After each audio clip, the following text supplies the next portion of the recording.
All right, all you freedom-loving boys and girls, wherever you are in the world, welcome to Mission Critical Podcast. If you are watching or listening to this podcast, you are the resistance. Jumping right into it, this is Liberty Week. This is episode 2. We're kind of breaking them into there's the week, and then there's 2 episodes per week. This is Liberty Week Part 2, live stream Part 2. We've got one special guest already in the ready room, and then we are going to be joined again. Knock on wood. I don't want to jinx it, but the sheriff of Cook County, Minnesota is going to be coming on in about 30 minutes. He's got obviously a busy schedule. And let's bring it over to Redbeard, though. Please, again, explain to everybody what Liberty Week is. And Redbeard's got a good story. We were talking about this the other day, and he's got a good story he's going to start the podcast off with, if he keeps it succinct. All right, Redbeard. So, look, for those of you who've been around for the first Liberty Week and then the first half of this Liberty Week, Liberty Week is all about approaching different subjects and issues with the viewpoint and the perception through liberty. Does it pass the sniff test? Does it stand up to the values of liberty and what liberty is? And ultimately, we use the Constitution as well to really do a comparison. Like, is it constitutional? Is it something that's allowed? And a lot of these issues are going to be predominantly domestic issues. We will hit on some foreign issues as it pertains to our conversations and what Liberty Week is about. But overall, we're going to take a very liberty-oriented approach to all of our issues this week and seeing if it passes the Liberty litmus test. So, right on. All right. You want to roll right into your story? Yeah, absolutely. So I was explaining to Mark a brief story last night. Was it last night or the night before? I don't remember. Two nights ago, I think. Yeah. But what my journey to becoming more of a questioning individual and a more liberty-oriented individual was, and it really started back in junior high. I had gone through obviously a lot of different classrooms with a lot of different teachers, predominantly fairly, I would say, more right-leaning or conservative teachers. So I had already had this foundation of fairly right-leaning disposition. And at that point in my junior high, I had become very statist. And so what is statist? Statist is unwavering support and loyalty to the state. And at that time, I thought that if we were at war, then undeniably we have to support whatever it is that we're doing because we're at war. And I didn't question anything. As a matter of fact, I would get upset about people who would question what at the time, what the status quo was and what everybody, what the popular opinion was of the day. And so for whatever reason, one day I decided to start looking up certain things pertaining to different events and stuff like that that had gone on in American history and some of the wars that we'd been involved in, and some of the things that I had heard. And I eventually went down this rabbit hole. And as I went down this rabbit hole, it started to basically shatter my world. And because everything that I'd been told was seemingly I was seemingly undecided now to a degree of, okay, this is what you're taught, but this isn't actually what happened. This is, what they say, but here's what actually occurred. And at first I was completely in denial. I was like, there's no way our government would never do this. They are, hoity-toity, justice bearing, just fantastic people. They would never endanger us. They'd never hurt us. They'd never get us involved into positions that are not only criminal, but just absolutely abhorrent. And the more and more I got into researching, honestly, the more and more it just started to tear down that wall. And I got to a point to where I kind of got somewhat scared, because now it's like, okay, like, I don't know, like, because I'm watching different videos of different what are considered like conspiracy theories, or looking back at history, or looking at different events. And some of them were like Ruby Ridge and Waco and stuff like that.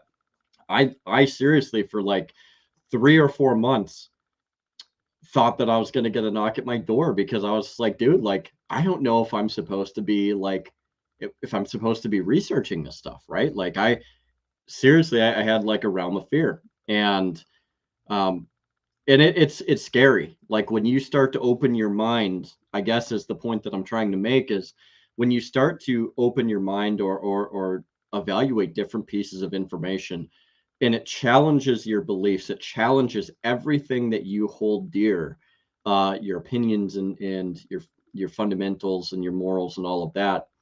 It's earth shattering. And it's a journey that we all take. It's a journey that's perpetual, and it's something that never should stop. You should always challenge yourself on these different bases. And when I first started, it was the most daunting, terrifying thing in my life, because everything I had known, every single thing down to the most finite detail, was challenged. Um, and so for anybody that goes through that journey, whether you're just starting, whether you're part of the way in, whether you're halfway in, whether you're already to the point to where you're like, I accept this, I get this, and I got to continue this journey, you're not alone. And I'm here to tell you, like, I know it's scary. I know that evaluating things that basically turn a lot of the things that up on their heads, it is scary, because it forces you to have to almost do some introspection of yourself. And yeah, it's a daunting task, but nobody's alone in this. And you should endeavor to find information. You should endeavor to find the truth, because that is important. It's so important to preserving liberty. It's important to preserving our posterity and our future, and it's important to preventing tyranny, because they will hide history. They will hide the truth, because that truth ultimately is their undoing. And I would say very incriminating to those who don't want you to see it. So you're not alone. We are in this in this realm. We are in this together. So you're muted, Mark. That's the first one. First one. All right, there it is. All right, hopefully the last one. But I hope that your message and your comments come across to whoever listens or watches this podcast. I mean, if for nothing else, that you're not alone and you're not crazy. And just so, to that note, before we bring on our first guest, Blackbeard, I'm just going to share a couple things here with people, so everybody just kind of, and see, it's all out of order again.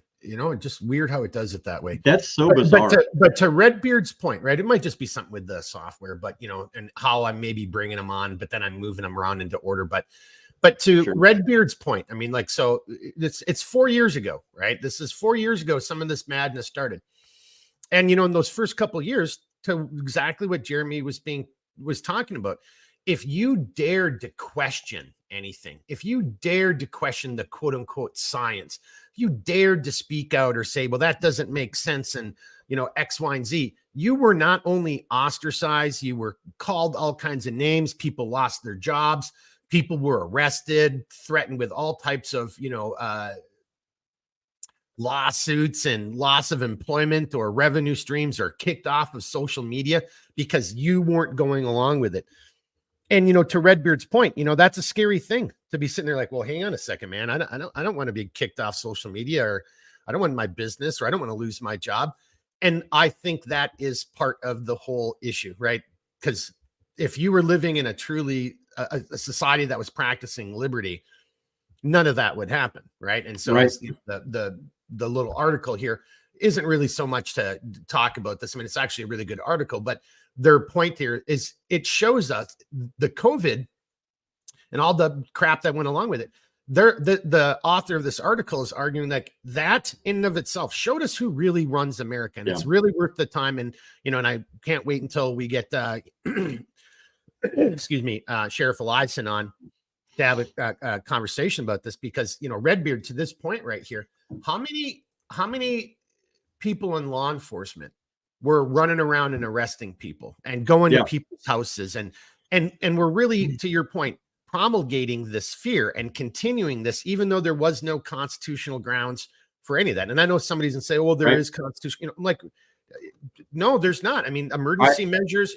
So no, I mean, so to Redbeard's point, that was something that kind of got people, you know, I mean, well, and you can make that argument. That's what's going on today. Is you're Well, being.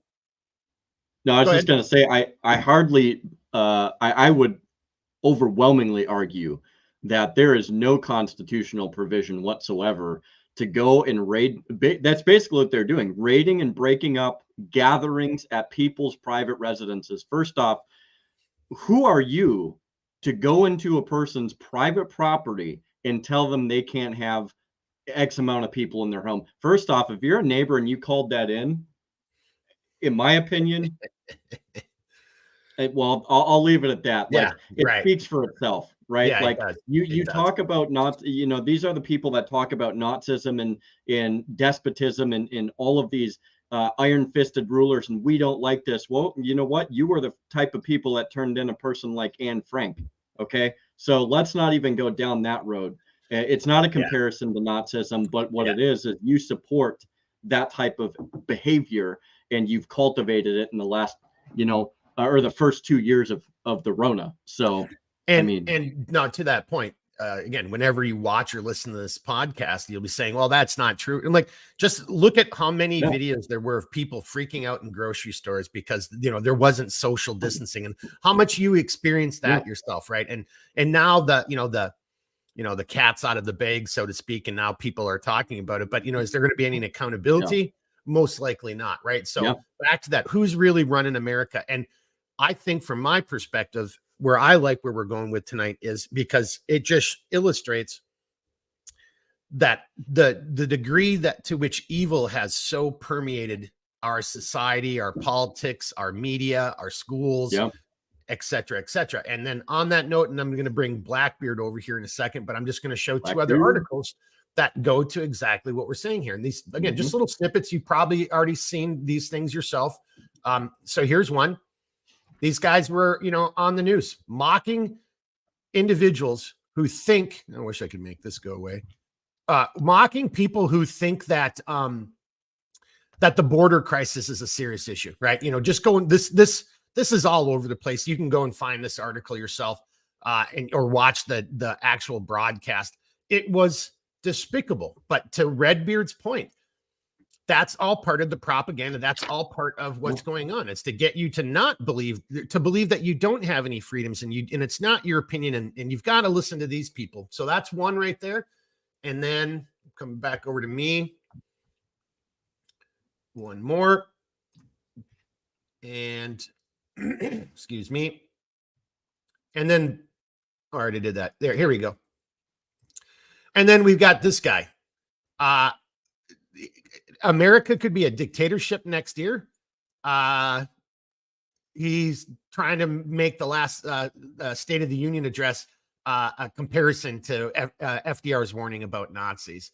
So, I mean, you just figure this out for yourself, people, and you're not alone, right? You really are not alone. This is the reality. This is taking place. This isn't Mark or Redbeard or some conspiracy theory and tinfoil hat. Your liberty is in jeopardy. And if you speak out against the quote unquote narrative or the new thing, you can find yourself on the other side of, again, they're using, private entities and organizations, social media, newspaper, mainstream media, et cetera, to try to scare you. And I'll bring up some other articles here a little bit later that, further prove this point.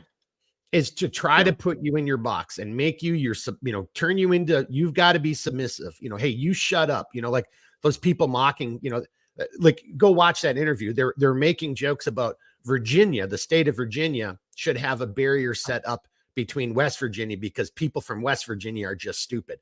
And we already talked about this in one of the previous podcasts. It's the new enemy is rural America, and especially rural white America. Like you're the enemy. You are the evildoers. You're the people who are not going along. So you're the biggest threat to democracy, as they like to say. Mm-hmm. So on that note, let me bring up a note or oh, you already did it. Thanks, Redbeard. Did you pop that up? I certainly did, sir. Yeah. So we've got a gentleman asking, remember the video when the ATF knocked on a man's door because they suspected he had some kind of contraband? The man mentioned Ruby Ridge and Waco, and the ATF agent said all that was Hollywood fiction. Yeah, and then Redbeard, just great point, brother, on that right there. Let's bring in the one and the only Blackbeard. Now, Blackbeard's been backstage listening. Let's get him on here. All right. Now, so you kind of heard the intro, Blackbeard, first of his name. You've heard the Redbeard story, how I kind of try to tie that into some recent articles and events. It's Liberty Week, and the direction we're kind of going is we're trying to make the argument that, look, you look around. If you think you still have your constitutional liberties, we're going to have further examples. So do you agree, disagree, Blackbeard? You got a slightly different tangent you want to go on that? What say you first of your name? There's a couple of things that I want to touch on. I'll answer that question, but I want to cover the monetary system tonight. If there's the opportunity to do that. So do we still have our constitutional freedoms? Well, we have our constitutional rights because rights are something that are granted from God.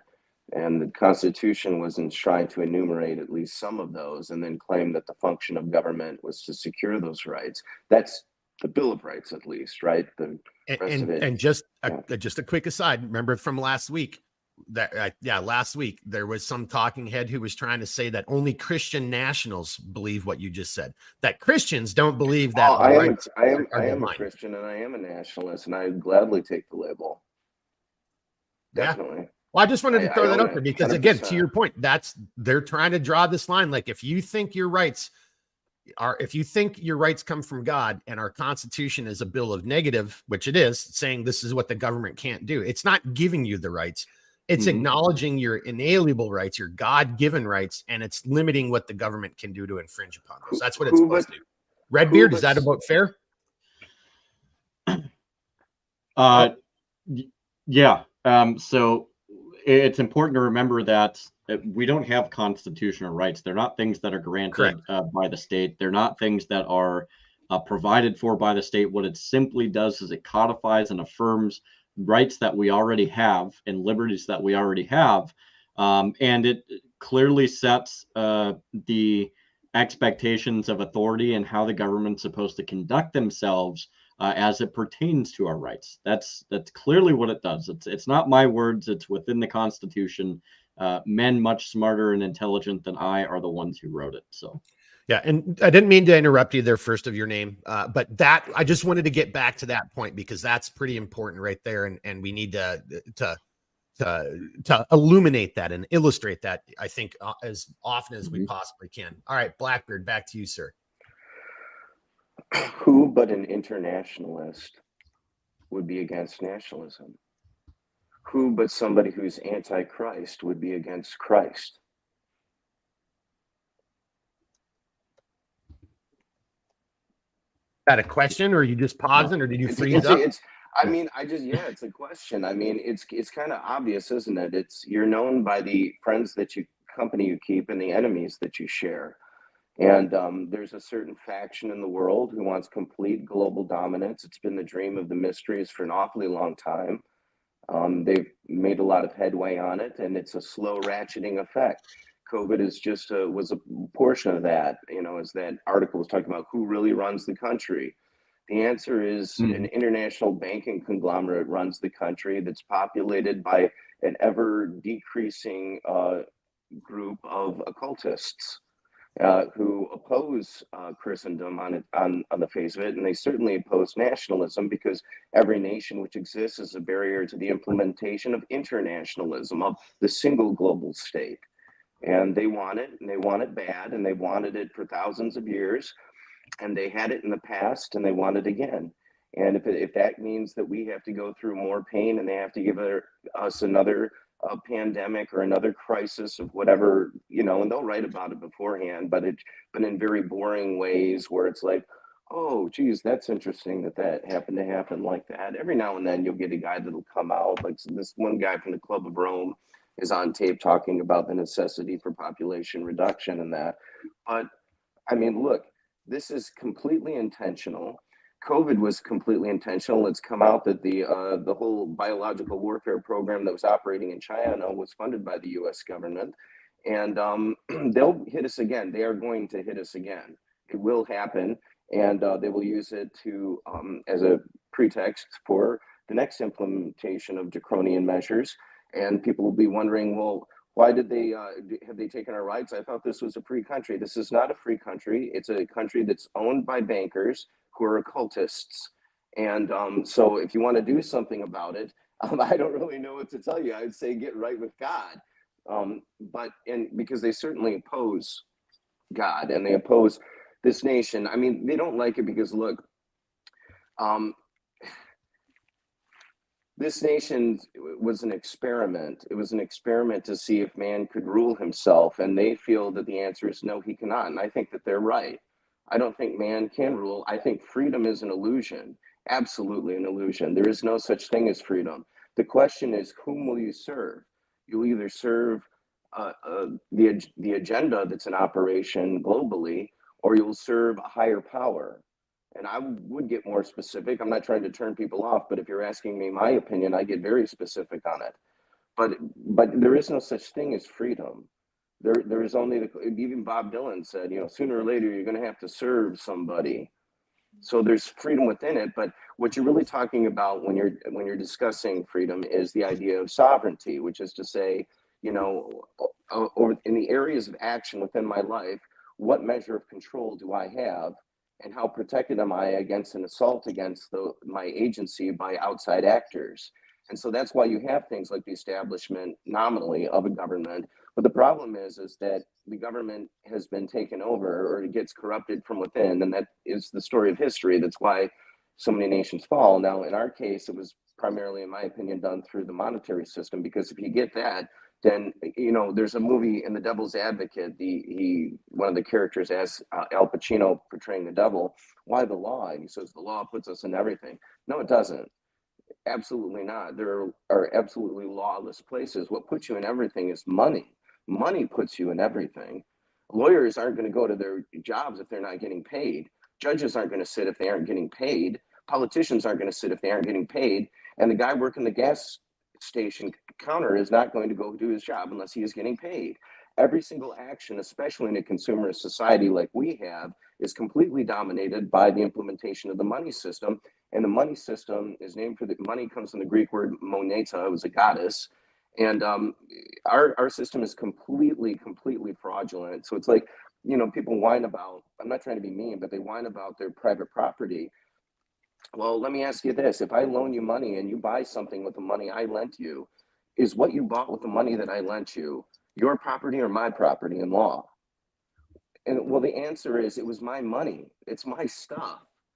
Okay, you're acting as my agent and I'm the principal, as I understand it. I'm not a lawyer and not legal advice.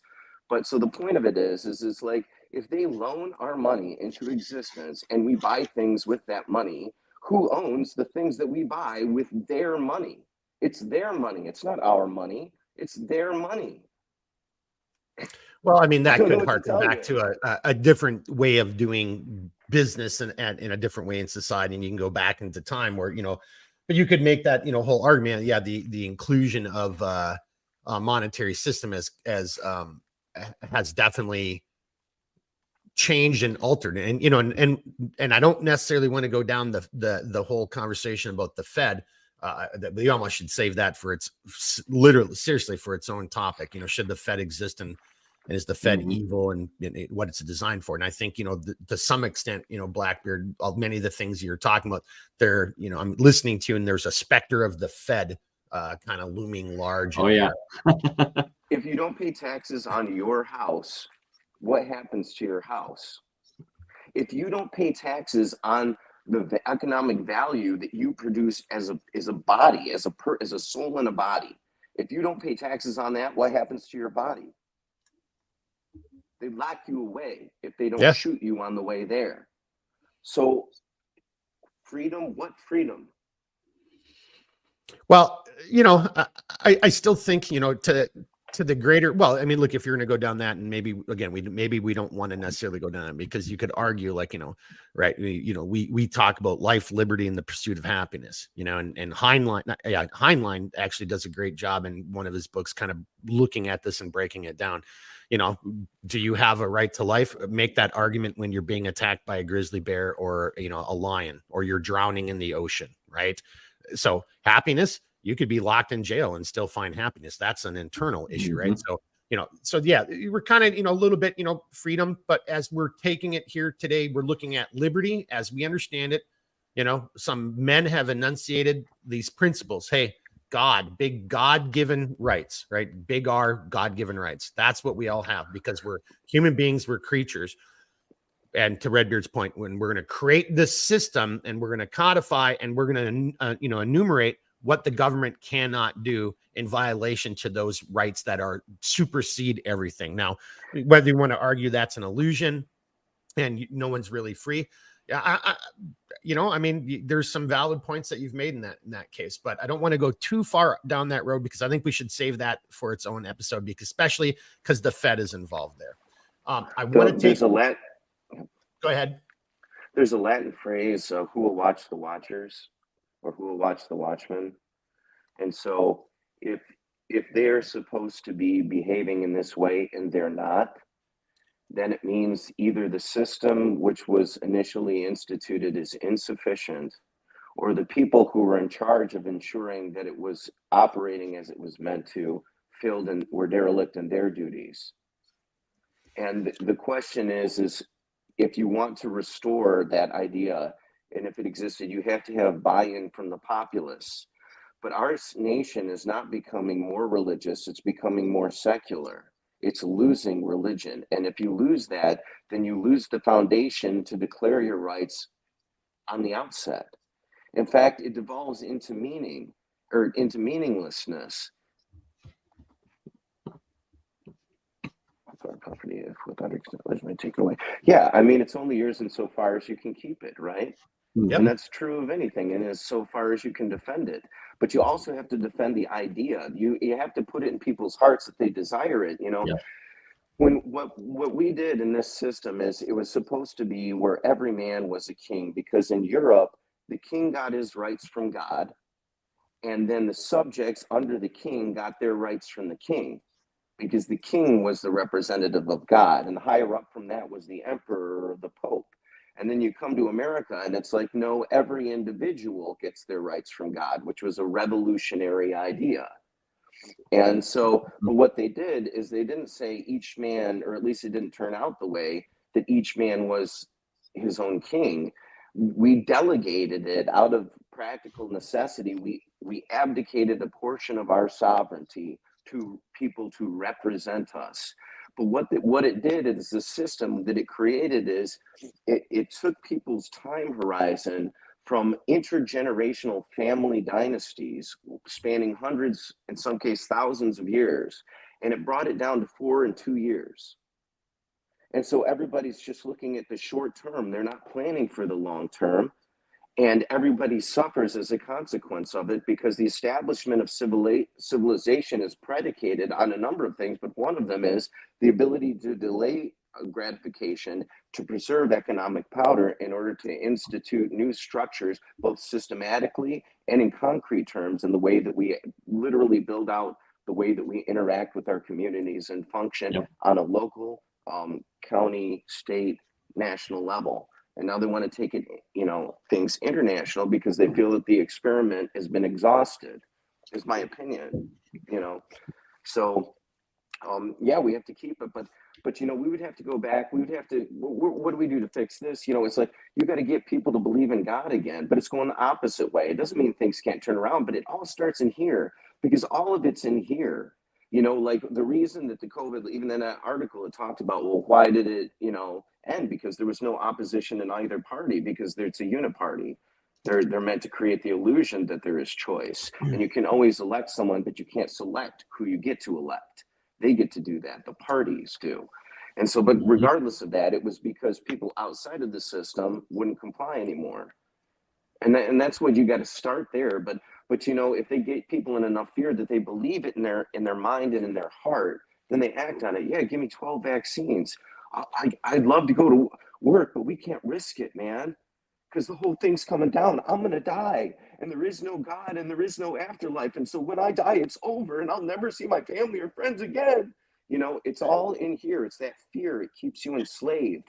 Oh no, I'm going to die. Oh no, I'll never be able to get an income anymore. Oh no, somebody sneezed in the other room. And it's like, you got to let this stuff go, man, and just live life, because the tyrants will come in there because they know your buttons. They've been studying us for a long time. They've got reams of psychologists that come in there to manipulate you. They got men that specifically tell them what kind of language to use, and they change it on a dime, and they say it in unison, and they don't tell you about it, and it alters your perception because it's magic.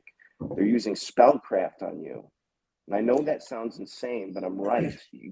Well, it's just a different, it's just a different terminology for propaganda, manipulation. I mean, you know, people have been making these arguments about social media, you know, I mean, and I'm sure people have seen the videos of a kid, you know, in his sleep swiping and doing things, right? So it's conditioning, right? And operant conditioning is a real thing. I mean, and getting people, and I think to your point, Blackbeard, if we just look back on the 4 years of the most recent unpleasantness, and just look at how people acted, you know, in those first 2 years, and how willing so many people were to just go along with it. And now, and again, and I'm not saying one thing is right or one is wrong.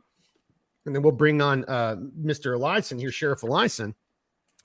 But so many people went along with it, whether it was out of fear or what, you know, and whatever that fear was, whether it was fear, as you did, just a matter of fact, the Oscars were just the other night. You should have been there, but like, that was a great job. But like, whether it was the fear of, oh my God, when, and, you know, and the science wasn't there. And, you know, and again, now, and I'm sure this will get fact checked and banned over on ScrewTube for just even saying this, but with more and more data points coming out, and more and more people, you know, again, the history of medicine didn't start 4 years ago. Like, so a lot of this information was already known and had already been explored and studied, you know, ad nauseum. So we knew a lot of the answers before this even happened. And yet that's where society throughout the globe, you know, but you know, you've noticed that there's some places that don't get spoken about and how they responded. And maybe that's something we can explore, or everybody should think about from a liberty perspective. Why did we, the beacon on the hill, act the way we did? Why did our citizenry, as to Blackbeard's point, you know, just come crying home to mama and asking for protection? And that's a great point, because I'm going to bring that up in some other articles of what's going on now. But let's bring on Blackbeard. I'll give you one chance to respond. Then I'm going to bring on Sheriff Eliason here, because everything you just said. So whether it's, you know, all up here, I mean, you know, like, I'm not going to disagree with you. Religion and family, excuse me, the things that, you know, can actually serve as the foundations and the building blocks are definitely being destroyed. That is an attack on liberty, right? So that's where we're kind of going. Give you a quick chance to respond. Then I'm going to bring Mr. Sheriff Eliason on here, because we're going to sit and talk about that from, okay, well, here's the government. We've entered into a contract. We're working with the government. We've allowed them to have certain rights and responsibilities, or authorities, if you will. And is that contract being kept, or are there cracks everywhere? But Blackbeard, before I bring him on, final comments on that, just on that subject right there, because we got more to talk about. You have to get, it goes from here. It's you said social media. Media is the plural of medium. A medium is someone who channels spirits. That's what they do. And there's television has a lot of channels. It comes in here, and then it moves to your heart, and then it becomes a part of you, and you operate from that foundation. And they do it through school, and they do it through media, and they change you from in here, so that you don't even desire to be free anymore. You just want to be safe, or you just want to be this, or you just want to be that, or you don't even know what you want to be. Just tell me what I want to be, please, because I can't live with the anxiety of living within myself anymore. And that's where we are. That's what they have done. And so to be free, we have to first be free here, so that it moves from our head into our heart and the place of operation. And until that happens, there is no changing this. If everybody was in that place, so they're like, I know what you're trying to do to me right now. I see through the operation. I know that I have rights, and I know that whatever happens, that my soul is at peace. Then there is no such thing as stand 6 feet away and pretend it makes a difference. But they replace the old religions with science. Science is a religion. It's supposed to be a method of inquiry. It's supposed to be a form of um, it's the study of how we acquire knowledge. There's a specific name for that field of inquiry and study.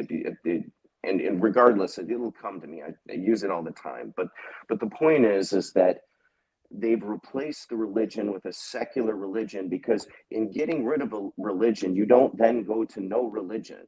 What you get is a vacuum that will be filled by whatever is convenient to power.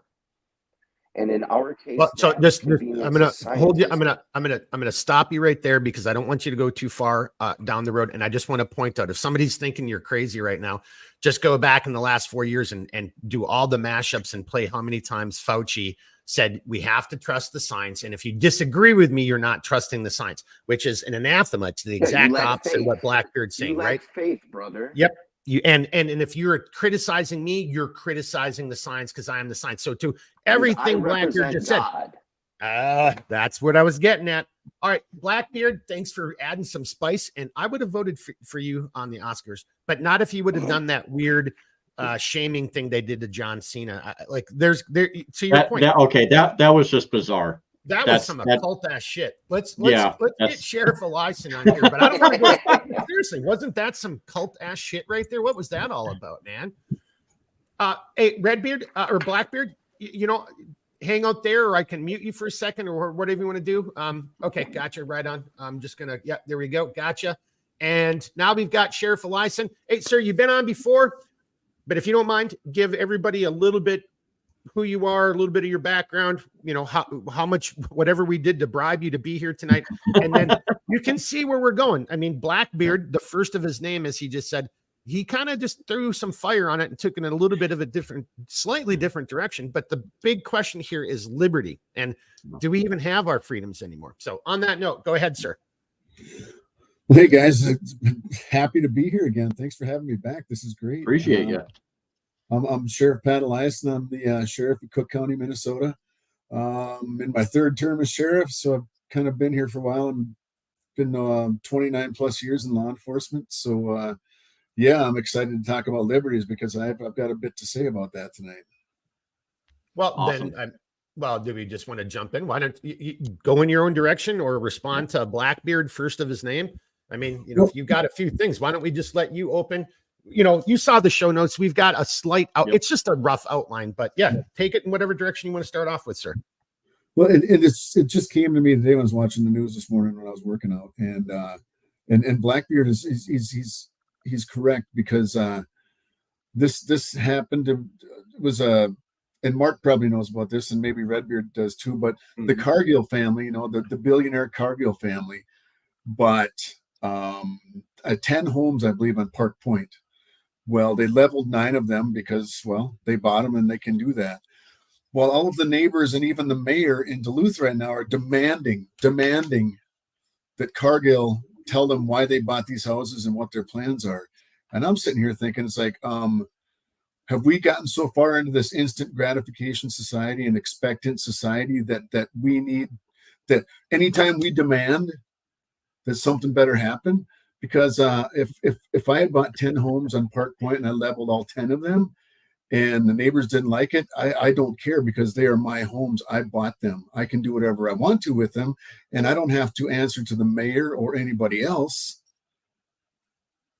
That's taking it a step too far, in my opinion. It's it's wrong, and I'm on my soapbox, and sorry. No, it's a good point of intersection into the conversation, because no, you're absolutely right. Because somebody doesn't like it, and whether that somebody is, even if it's the plurality of society, or if it's the mayor or the governor, hey man, I bought them. Everything was legal. It's above board. It's my property, so kind of, that kind of brings us all the way to Blackbeard. His argument would be like, well, is it really yours? And I think this is a weird example of kind of maybe giving a little ammunition to his argument, because is it really their property? You know, there's the Cargill's super rich family. Park Point is this very pristine, really nice portion of Duluth, right down on the water and everything. And there's a bunch of houses down there. They had the money. The houses were for sale. They bought them. Dude, if they wanted like turn them all into shelters or tear it all down and make a big skate park or whatever, you know, like as long as that is totally legal, then who has any right at all to even complain about it? So now, Pat, and I'm just going to forewarn you right now. I don't want anyone to think that we're trying to do gotcha or hitches, and I don't want you to think that's what I'm doing either. But, you know, I don't know but you're the law enforcement guy here. So if I can ask you to hypothetically, because you're the sheriff of Cook County, right? So you've got no say on what the chief of police of Duluth or, you know, St. Louis, you know what I'm saying? Mm-hmm. But how would you, like, what kind of things, and this kind of also ties into Be the Difference. Like, what would you do? Like, how would you, if you've got your mayor coming out and saying, I demand, what can you do in that situation? You know, what are you going to do? The first thing I would do is I wouldn't touch it with a 10-foot pole. Excuse me. He can demand, I mean, you can demand in this hand and you can take a shit in this one and you see which one gets filled up faster, in my opinion. So, you know, and that's kind of what I'm getting to is that everybody is so expectant that if they demand and they get this mob mentality going, that they get to dictate the rules. Well, I'm sorry, it doesn't work that way. And I've told people that in Cook County before, that, you know, you can demonstrate peacefully. You have constitutional rights to do that. You have constitutional rights to free speech. That's fine. But once your demands start infringing on somebody else negatively, well, that's where I'm going to step in, because we're not going that direction. Redbeard, are you writing War and Peace here, or are you part of this podcast? You've been writing some notes, my good man. I got front back pages, brother. So do you want to chime in with a comment, either, you know, to where Blackbeard was going, or what Sheriff Eliason just kind of said there? Because if not, I'm going to bring. Okay, go ahead. Yeah, no, I just wanted to say real quick. You know, Pat makes a great point, because we really have gotten into this realm, especially with, you know, during the times of the Rona and all of that. I mean, my goodness, the expectation of just instant gratification and the need to, like he mentioned, you know, just to dictate. And it's almost like we've created this microcosm of where everybody needs to be just an overbearing micromanager. This has got to get done. This has got to get done. This has got to get done. If you don't do it like right here, right now, and you don't justify why you're doing it, it's like, whoa, hold on. Like, first off, there are very few things that we as individuals have to justify to each other. And when that time comes around, it's usually a fairly important time, and it's pertaining to something that not only affects that individual, but more than likely other people, and whether or not there's a potential infringement upon their natural rights.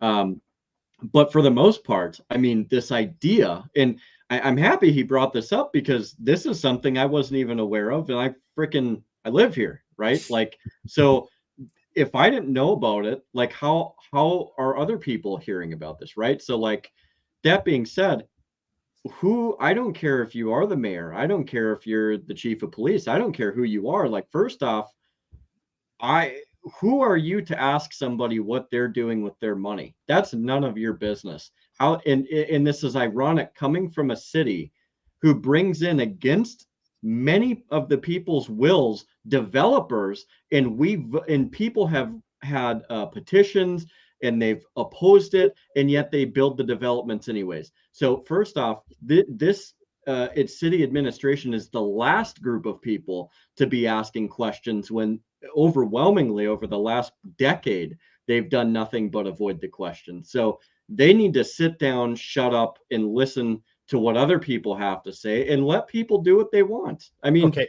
So just time out. Yeah. So right there, and I'm going to bring this back to the sheriff, and Blackbeard, who I can see smiling. He's actually liking a bunch of this stuff in the back, and maybe get Blackbeard in here too. but to the point you're just making it, and Pat kind of alluded to this, and Blackbeard has alluded to this, and you just kind of stated as well. We have entered into an era, and where by hell or high water, by crook or whatever, whatever phrase you want to use, we are going to ignore the law. We're going to use other means by which we can overcome what should be common sense and liberty. Like the Constitution clearly says this. And you've got, again, our modern political sphere is ripe with so many examples. Just go back, like, hey, the intelligence community has 6 ways to Sunday to get back at him. That was just coming right out and saying, like, yeah, we don't care what the law is. We don't care that he or she or whoever the person we're talking about has the legal authority or the legitimate constitutional, right, the codification of your God-given right to do X, Y, or Z, to own property. No, we just don't like it. So therefore, I mean, look, whether you like Trump or not, it's clear what's going on. A group of people don't want him to be the president, and they are going to bend everything they possibly can to make sure that doesn't happen. And that in itself, that act is by nature stripping and depriving all the rest of us of our rights to voice our opinions at the polling, at the ballot box. Yeah. And just real quickly, and just on this, and I'm going to bring it back over to Sheriff Eliason and maybe get Blackbeard in, but again, I don't know if everybody actually reads the show notes that I'm kind of putting together, but that was perfect because look, here's what just happened recently. And to the point where if you scream loud enough, you'll get things changed. So here, I'll come back over here and I'll bring that up full screen. Yeah, there you go. So RuPaul started a bookstore, and you can see by the title, and it was a bookstore in RuPaul. Everybody knows who RuPaul is, or if you don't, just go look it up. He's a very famous, kind of social media entertainer type of figure. And he started a book store, and he was like, nope, there's no books are going to be banned here. No books whatsoever. That seems pretty freedom of speech to me. And then that happened. And then once a certain segment of society, like, oh, hang on a second, you're going to let Mark's, like Mission Critical be on there, or Sheriff Eliason gets to put, no, we can't have those books. We can it's good to have only the books we want. So to that point that you both just made, here's a classic example of where that type of censorship is taking place within our society. And I think I just wanted to bring that up because that's the same type of, the mob rule and democracy. You don't want to be a democracy. A true democracy is a horrible idea. We're not a democracy. We're a constitutional republic. But on that note, all right. So Sheriff Eliason, Pat, do you agree, disagree with that whole thing? So again, maybe not a great example, but RuPaul tries to do an online bookstore and it's going swim. But within 3 days, all the haters, he got so much crap, he had to start pulling books. So he was forced to start censoring what books were available for purchase. So kind of going to the point that I think Blackbeard was making, Redbeard, and you, sir. You want to add to that, or is that an agree, disagree type of point for you? Well, I totally agree with what you're saying. And it kind of brings me back to a story. It's a couple of years ago now. I don't know if you guys recall it or not, but it was a couple who owned a bakery. I think it was in Colorado. A gay couple came in and wanted them to make them a wedding cake, and they refused to make it. Well, then, of course, the flash mob, the virtual flash mob gets online, and they start just ripping this poor store to shreds. And I think it actually went to the Supreme Court. And I believe so. And then the judgment was that they had to make them a cake. And I'm like, are you kidding me? Whatever happened to free enterprise in the United States? Whatever happened to small business and capitalism? Now the government's going to step in and say, you have to do this. No, so I totally agree with what you're saying. The flash mobs and the expectations are absolutely ridiculous. Yeah, just on that, I think it went to the state level Supreme Court because that was Colorado, if I remember correctly. And at that level, they were told, yes, you have to do this. It's do it or go to jail. And then it went up to either a circuit or the Supreme, and that's where it was eventually overruled. Like you can't compel. So that's compelling, so if you want to like maybe talk about that from a law enforcement, legal perspective, you're compelling somebody's behavior, and that just never that just never seems to be what liberty's all about. If I have to compel you to do something, like, well, and here, I'm just going to bring it back to all of us. If I have to compel you to do something, how proud am I? Could I really be like, well, see, everybody did it. I just had to compel 98% of them to do it, by threat of force or going to jail type of thing. Sheriff? Yeah, absolutely. I mean, and you just nail it right there, because when you compel somebody, that's an act of force, whether it's by words or Supreme Court decision, or me putting my hands on you. It's an act of force. And I'll give you an example. Just a quick example of this is happening locally right now. There's a gentleman who won't let land services on his land. They want to come and inspect the building he has. He says, no, nobody from the county's coming on my land. So we had a big meeting about it the other day, and they didn't really come out and say it, but they wanted me on the meeting because I think they expected me to say, hey, I'll grab a couple of deputies. We'll go take care of this for you. But I kind of told them the opposite. I said, I'm not going to put my staff in danger, and I'm not going to put this gentleman in danger by forcing myself onto his land and ultimately getting somebody hurt for the price of a shed. Did you say the price of a shed? That's what I said. Yeah. Yeah. Good for you. Good for you. Yeah. Redbeard's clapping on that one. With everyone's permission, we're at the 50-minute mark. Yeah. Redbeard got a big smile on his face. We've been trying to do a little thing where we take a little break. So anybody who's watching live stream, use the restroom. All of our guests use the restroom. So Redbeard, I'm going to take 5 minutes right now. Just not even 5 minutes, but if anyone has to use the restroom, I'll bring myself up full screen. Use the restroom real quickly. I'm just going to share 2 little things, and one will take about a minute and a half, and then we'll just see where everybody is. Gives everybody a quick break. Go top off your beverage, whatever you're drinking. Matter of fact, I'm having a little glass of wine here tonight at the end of the day, so that's what I'm having. So here we go. I just wanted to share something with everybody, and well, first a point of personal. Well, no, I'll wait on this. So here, this is going to be a minute and a half. And we just had the State of the Union. And this is on Twitter. I just kind of want to share this with everybody. And just, again, you think of it. I mean, you respond. This is Uncle Joey from 35 years ago. To put it in very personal terms for a moment, Joe Biden, I would settle for a world in which I could worry about the same kinds of things that my parents worried about, in which I only had to worry about the grades my children got in school rather than the drugs they're being exposed to, in which I only had to worry about the prices my wife had to pay at the supermarket instead of fearing that she might get mugged by a junkie in the parking lot as she loads her groceries into the car, in which tonight I could call my mom just to wish her pleasant dreams, not for the purpose of making sure she's safe in her own home. That's the kind of world I want. That's the kind of world you deserve. In a nutshell, the president's plan doesn't include enough police officers to catch the violent thugs, not enough prosecutors to convict them, not enough judges to sentence them, and not enough prison cells to put them away for a long time. We disagree with the president's decision to cut back on our previous commitment to protect against drugs coming across the border, to cut the Customs Service, the Coast Guard, and the Border Patrol. We think we should do more to stem the flow of drugs across our borders, and we think we should go one step further. Let's go after the drug lords where they live, with an international strike force. There must be no safe haven for these narco-terrorists, and they must know it. And we don't have to promise a world without worry or fear. We're not asking for that much.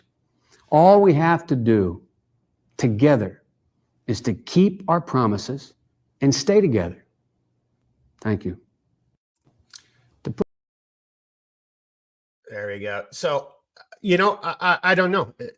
So kind of going, but to Blackbeard at the very beginning of the podcast, talking about in your mind and in your heart and where this evil and this corruption and how we are influenced and go on down all those different roads of metaphors and however you want to talk about, propaganda and evil. What changed?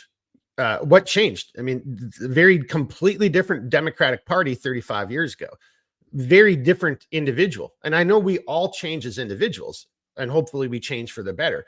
But it does seem that the rhetoric, if you look at politicians, and I am trying to tie this into liberty. If you look at politicians, it seems the rhetoric is always going to, it's like amorphous. It's like water. It's going to just go wherever they feel the path of least resistance is. And that's kind of, I know that's over on Twitter and that's X and that's been circulating. And some people might not like it. And, and again, and it's kind of cherry picking an example. But at the end of the day, this is who we're dealing with. These are the people who are in charge. And then, I was going to do one last one. It was a little bit of a point of person. Well, here, actually, I will just share this real quickly too. This is a little bit of personal privilege here, but it has to go into liberty and freedom. Because one of the things that Blackbeard was really bringing up, and you hear even when the sheriff's conversation, what's going on within our school boards and our city councils and X and X, so forth and so on. And you have individuals who are, that flash mob, as you said, sir, like who want to just jump in and get involved. And then I demand to know what you're doing with all these houses, like, the Park Point example and so right here. So this actually is who I studied underneath. This is John Mearsheimer from University of Chicago. He actually graded my MA thesis paper, but here it is right here. I mean, this is the Julian Assange, right? You hear a bunch of people talking, and there's some guys who are out there doing great memes, like talking about, Epstein didn't kill himself. Everybody wants that to be quiet, and so many things. No one wants to talk about Julian Assange. How is it liberty when a journalist, and just go back and just see, what journalists would have talked, how they would have responded to this in the 80s and the 90s, the 60s, 70s, 80s, and 90s. And yet here's Julian Assange, who is being threatened with extradition. He's, pretty much living as a prisoner as it is right now. But Mr. Mearsheimer is 100% correct. In America, in our system, with our First Amendment, journalists don't go to jail for publishing classified information in the United States. That's not how this works. And what it boils back to, and the reason I'm sharing this one as we kind of get into the second half, is just like the Corona bullshit. Who's really, it shows us who's really running our country and who's really in charge of our government. Is it even the people that we're electing that are in charge? Or is it the unelected bureaucrats who stay in forever and ever? And I'm sidebarring this a little bit, but somebody brought up a great proposition, and I'm sure we've all thought about it and said it ourselves. If you're a senator or representative, there's got to be term limits. I mean, because just look at this stuff. Joe Biden's been in office, for how effing long, and, look at how he's made money off of things. And you kind of see where I'm going that, but this isn't America, boys and girls. We don't go after journalists for publishing stories that are contrary or embarrassing for the ruling class or the government itself. No one said these things or treated this way, or talked this way during, the whole Watergate situation. Bernstein and those guys, are they sitting in a foreign embassy afraid to come back to their country? No. So why is Julian Assange? Just throwing that out there. That was my little break moment. All right. Blackbeard is disappeared on us for a second, so that's all right. So now we're kind of getting in the second half here, the final part. Redbeard, I almost feel like I need to relinquish the controls over to you, because we really do want to get, we got to get Blackbeard here too, because he's going to offer a different perspective. But this is something, because, now, Pat, we've kind of told you about this. This is going to be a little bit more on the law enforcement side, because again, who's really running the show? Yeah. And we already talked about Corona, and, how many there was just so many horrible videos of a police officer, a deputy showing up at somebody's house and saying, hey, a neighbor saw you without a mask, and now I'm going to write you a ticket or arrest you, or like on what grounds again? Because I'm not doing what you told me I have to do, which I don't have to do. I mean, like that. Yeah. So Redbeard, do you want to drive this, or should I just go in one direction here? Yeah, I got my I got my little tablet. Honestly, I'm going to remove myself. I should be able to still control things. Blackbeard, I know you're in the studio. I want to get you in the fight. I'm going to minimize myself and then let you three guys kind of be there, and I'll just quarterback it from the backside. Blackbeard, are you okay with that? Just nod. I can see you. Okay, good to go. I'm adding you to the stage. And All right. So, this does dovetail really nice into kind of there's two specific areas that I want to get into. And, Pat, earlier, I believe it was during our Be the Difference week, I specifically had told you, like, look, I have some things I specifically want to ask you because you bring that unique perspective of being a sheriff. And so we're going to start heading into like the sheriff segment, if you will. And I'm sure David will have, or David, Blackbeard. Geez, I saw David's name on the pop up there. I'm sure Blackbeard's going to have something to put in there as well. So my first thing is, kind of going off of what Mark was saying, as a sheriff, how do you respond to, being a constitutional sheriff versus like the obvious arbitrary edicts that are overreaching, that are tyrannical or of that, like, just that infringing nature? Like, what is your response about that? Because I know it does put you in a particular position, and I obviously don't know how you are as a sheriff. I'm not in your shoes, so I want to take this opportunity to really dig into your side of it and see what your perspective is on that. So we'll start there and we'll move forward as needed. Sure. I guess I've always been of the opinion that I'm, the office of sheriff. I think I talked about a little bit about this last week. The office of sheriff is there as the line between the public, the common person, and the government.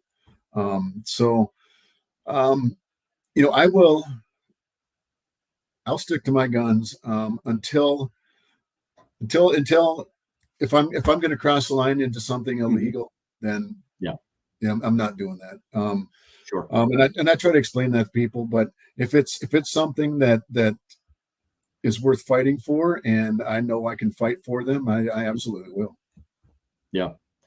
And it's, when we really look at these different types of situations, it does become somewhat difficult because I do feel like the state and even in so much as the federal government, they make it difficult at times to disseminate what can be construed as actually legal versus whatever it is that they feel the flavor of the day needs to be.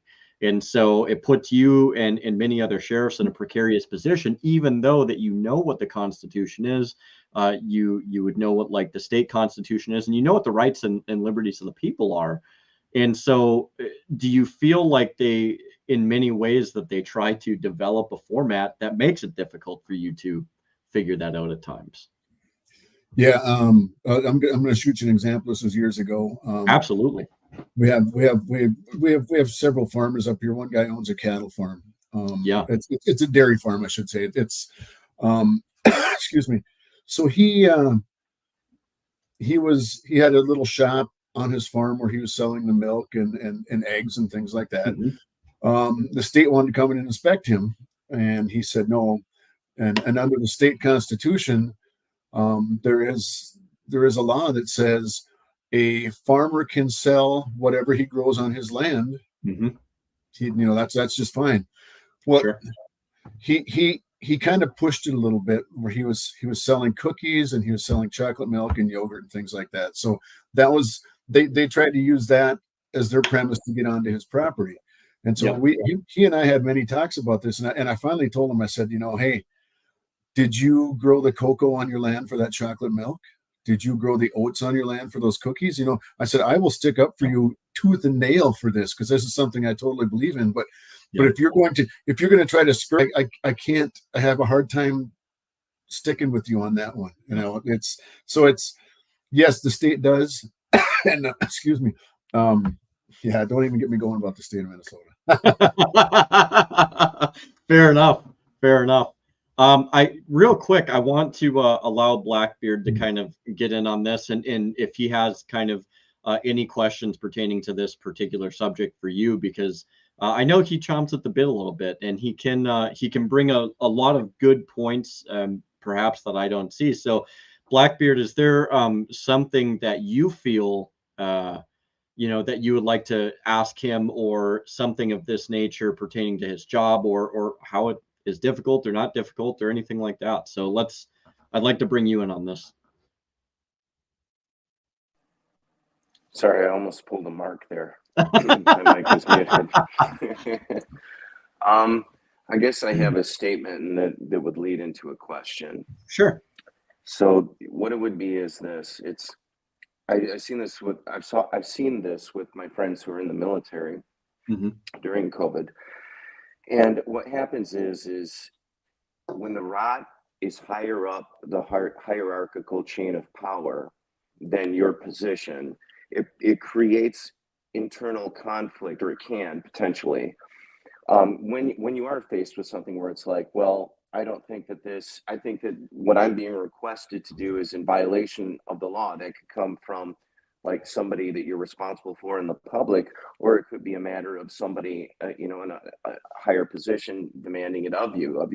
And so, but what I find is it acts, this is the tragedy of it, and this is where it'll lead into a question. The tragedy of it is that it acts as a filter or a sieve to remove the virtuous.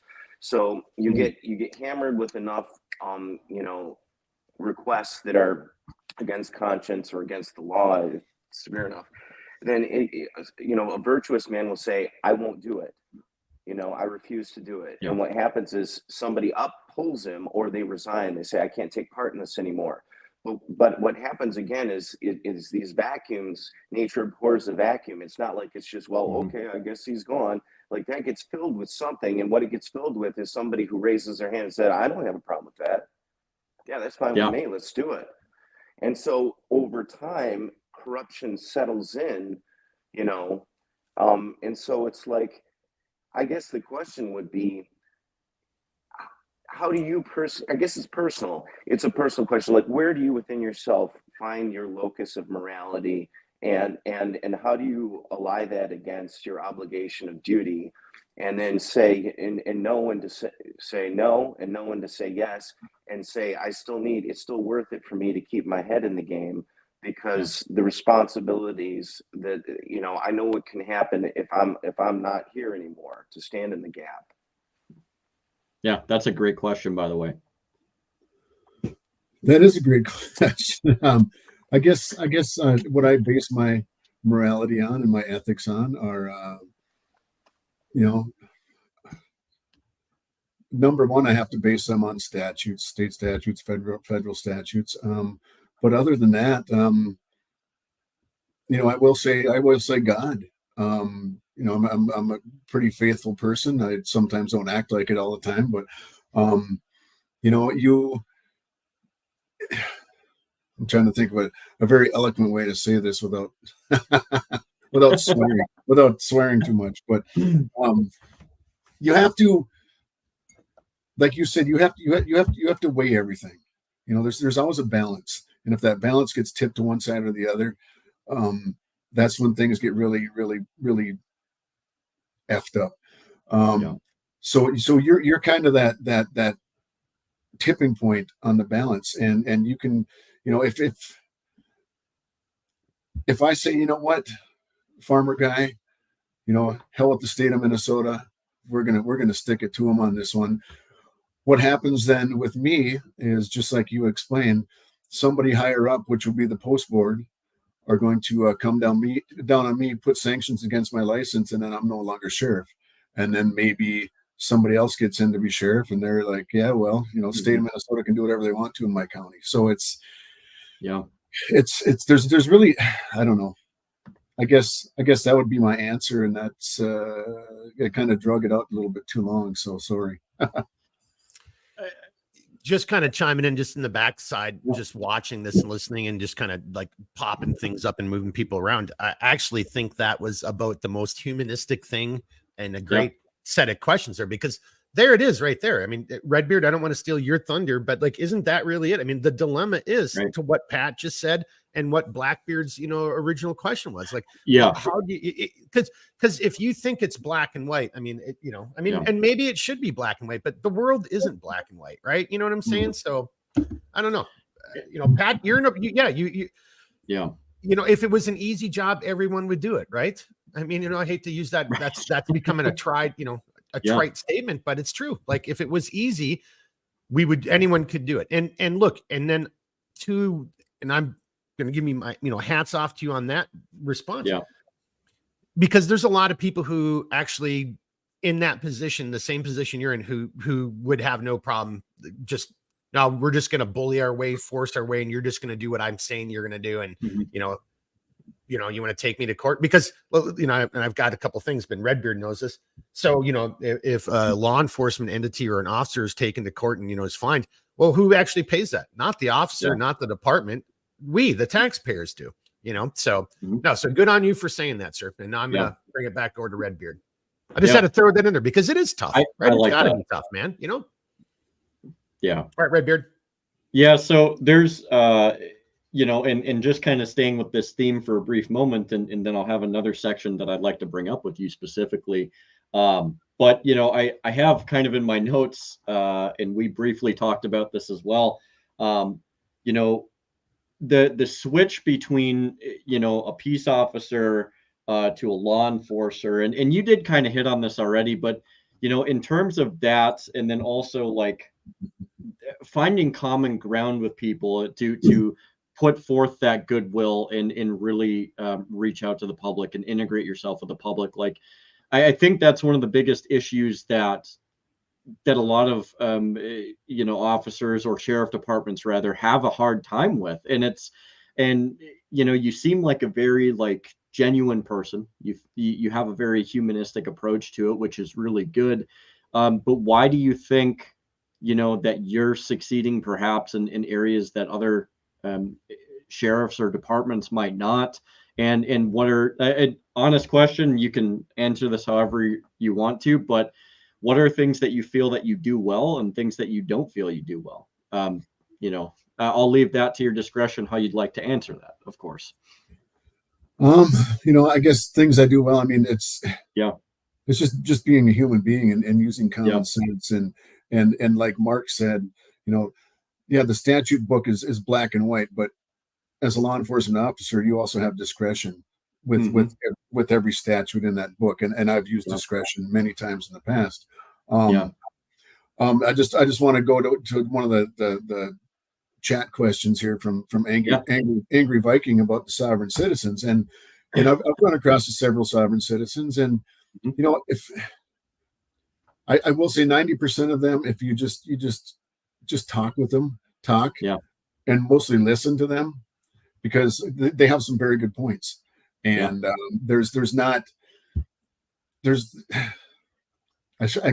not going to say there's not a right and wrong, because there's a right and wrong, obviously, but they interpret the laws differently than maybe some hard hitter punk law enforcement guy is going to interpret them. Yeah.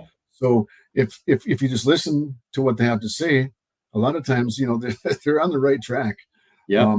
They might not present it good to you at the time, and then you're like, well, I don't know about that, but listening to people and empathizing with people is the biggest one. You just put yourself in their shoes and say, hey, I totally get where you're coming from right here, but and then maybe you use that whatever situation you are in them with, maybe use that as an educational time.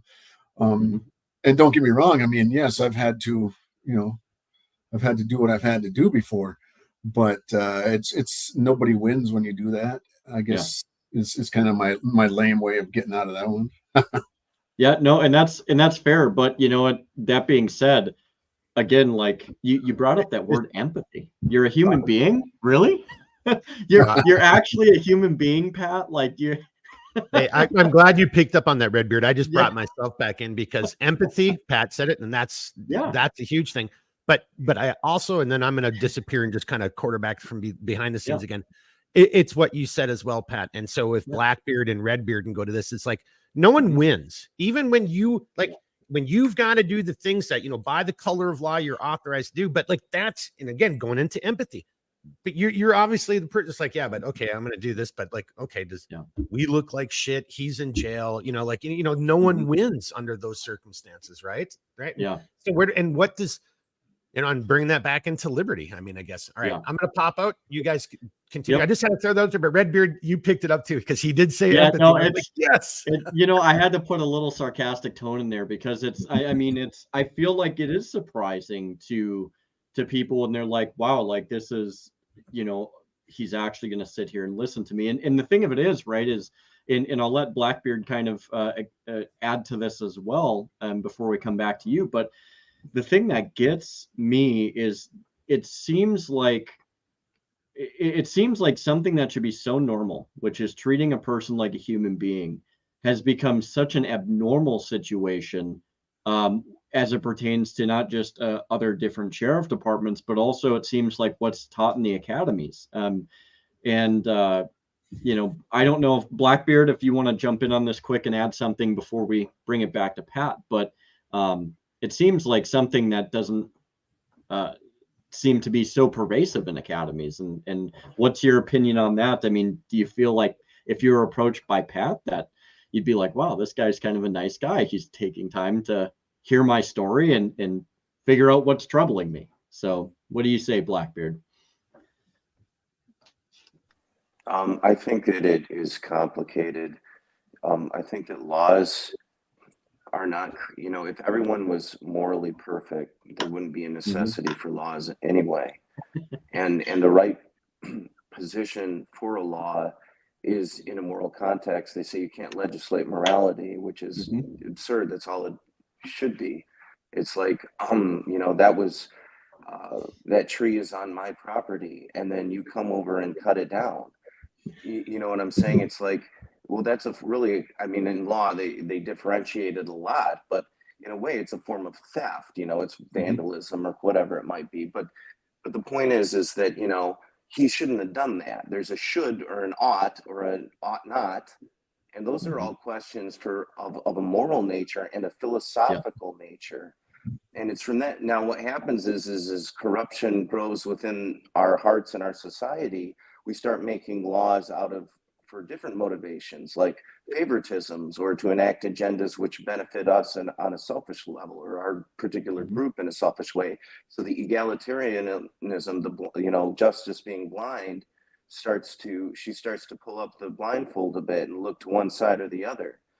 And that's where I think we are as a society. But that's something that I think too is incumbent upon us. Number one, if you're going to take a position in law enforcement, especially as a sheriff, no offense, but you really have to think these things through and settle them within your heart.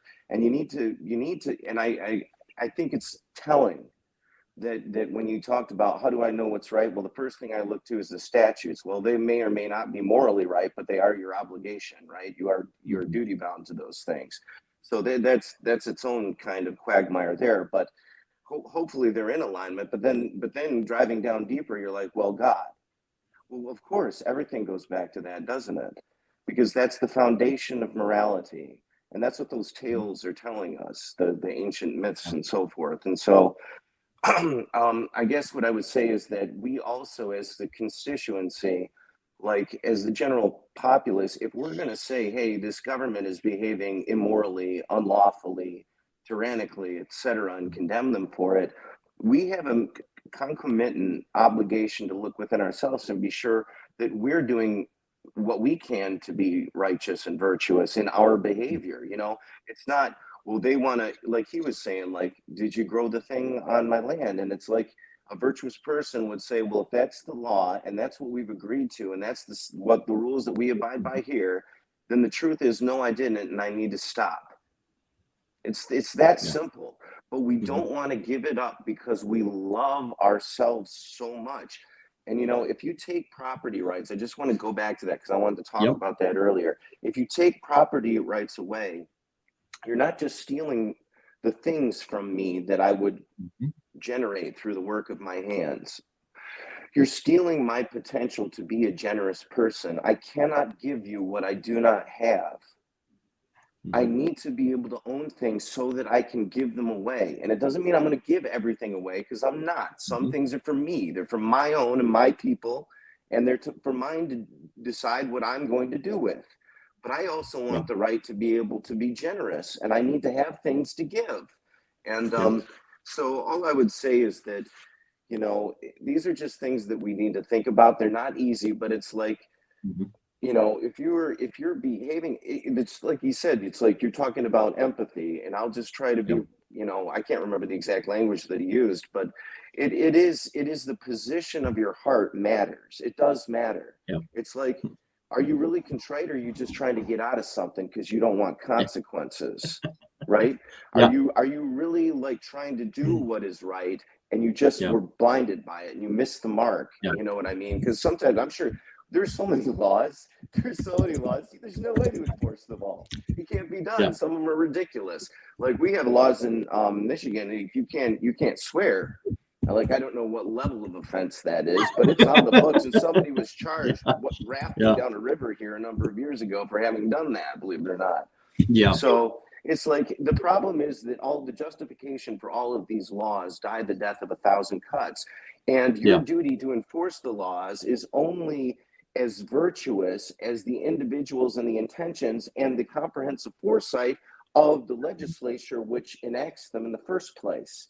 And so the whole thing is, it's a very mired system and a lot of complications. And so this is what I mean in previous episodes where I've talked about that we're living at a scale which is not manageable, where the difference in interpersonal relationships within a community is completely drowned out by the scale of even a statewide level, let alone a national, or like they want a global unitarian, you know, totalitarian dictatorship. So I know that that's kind of broad and expansive. I don't really have a question. That was just my comment on what was said. It's just to say that all of this devolves down to morality, and everybody wants to decide for themselves what is right and what is wrong.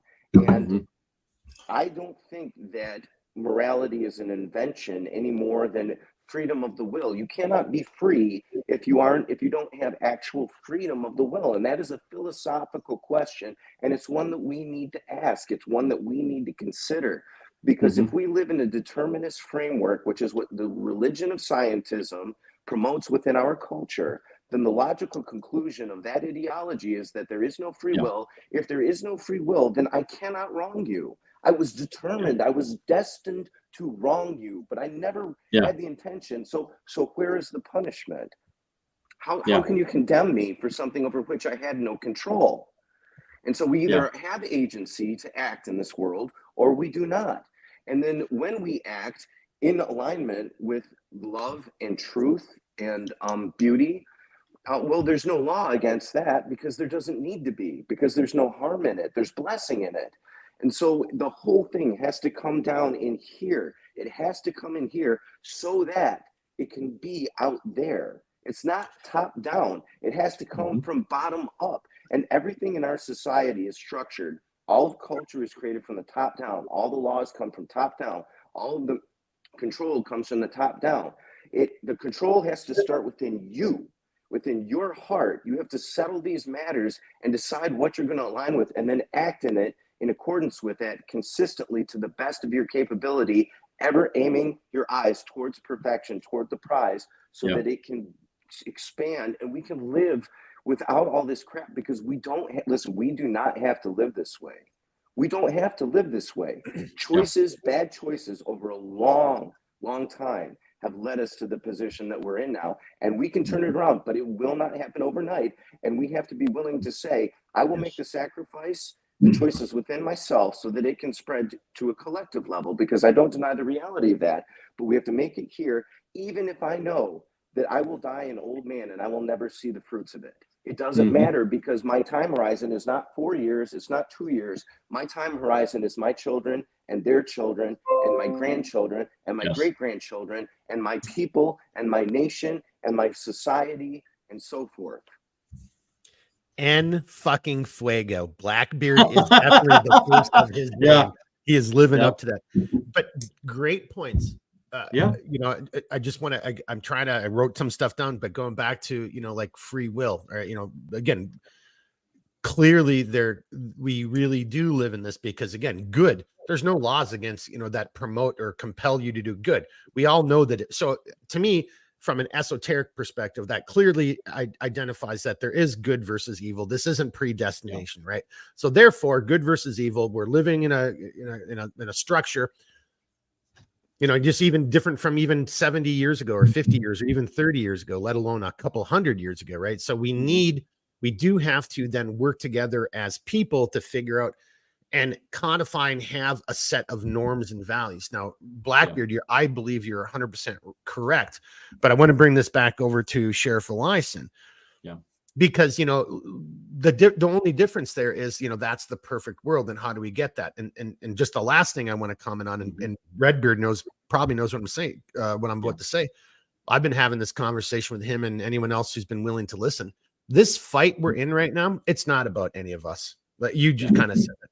I highly doubt I'll get my veterans benefits. I don't think I'll see my, my retirement. I think Social Security, I think the best we're going to see in our lifetime, even when it comes to liberty, fellas, because we're talking liberty here, is like Obama era economics and where we were in our freedoms. And that's the best we're going to see. But we have to stay in this fight, to Blackbeard's point. And I'm going to bring this over to Sheriff. Well, actually Redbeard and then Sheriff Eliason. We got to stay in this fight because it's for posterity's sake. It's for the future. It's, as you just so poignantly said, Blackbeard, it's for our grandchildren. We're probably not going to win this fight right now, because there's just not enough good guys. And I had it kind of set up, and I was going to here, maybe we should. That's the point. Sheriff Eliason, we got one question from one of the people watching live. And then I know Redbeard and I kind of want to ask you a little bit about the auditors, that whole auditing community, and maybe hear your thoughts on, I don't know if you even watch those videos, but let's go to this. Let's go to David's question first. Let me bring it up so you can see it. And I apologize, David. You can see we're just kind of flowing with things. And I know you posted that a little while ago. We're just getting to it now, but I knew it was there. I was watching, sir. I got you. All right. Sheriff Eliason. So David says, Sheriff, thoughts on SCOTUS ruling that law enforcement have no obligation to protect the public? I see you smiling already. All right. What do you got, sir?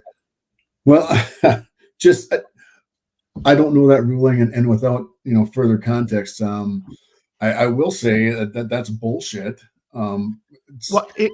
David, you chime in, but I'm thinking of one of the recent school shootings. Was that Sandy Hook, where a bunch of law enforcement stayed outside? Uvalde? You talking about Uvalde? Yeah, there. Thank you, Redbeard. Yeah, it wasn't Matthew McConaughey.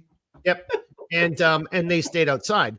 And now to this point is, I think David, I don't want to speak for you, but. And I didn't know SCOTUS ruled on this, but I think it's been clearly established that law enforcement, it's under no obligation to actually risk their lives for you, the citizen. I mean, that actually there might be a SCOTUS ruling on this, but I'm pretty sure there have been, at least state constitution rulings on this, that, just because you're wearing a badge or you're a firefighter doesn't mean that you have to sacrifice your life in a, X, Y, and Z. I think that's the gist. David, if you can chime in, but I think I am interpreting that correct. But does that help out, Pat?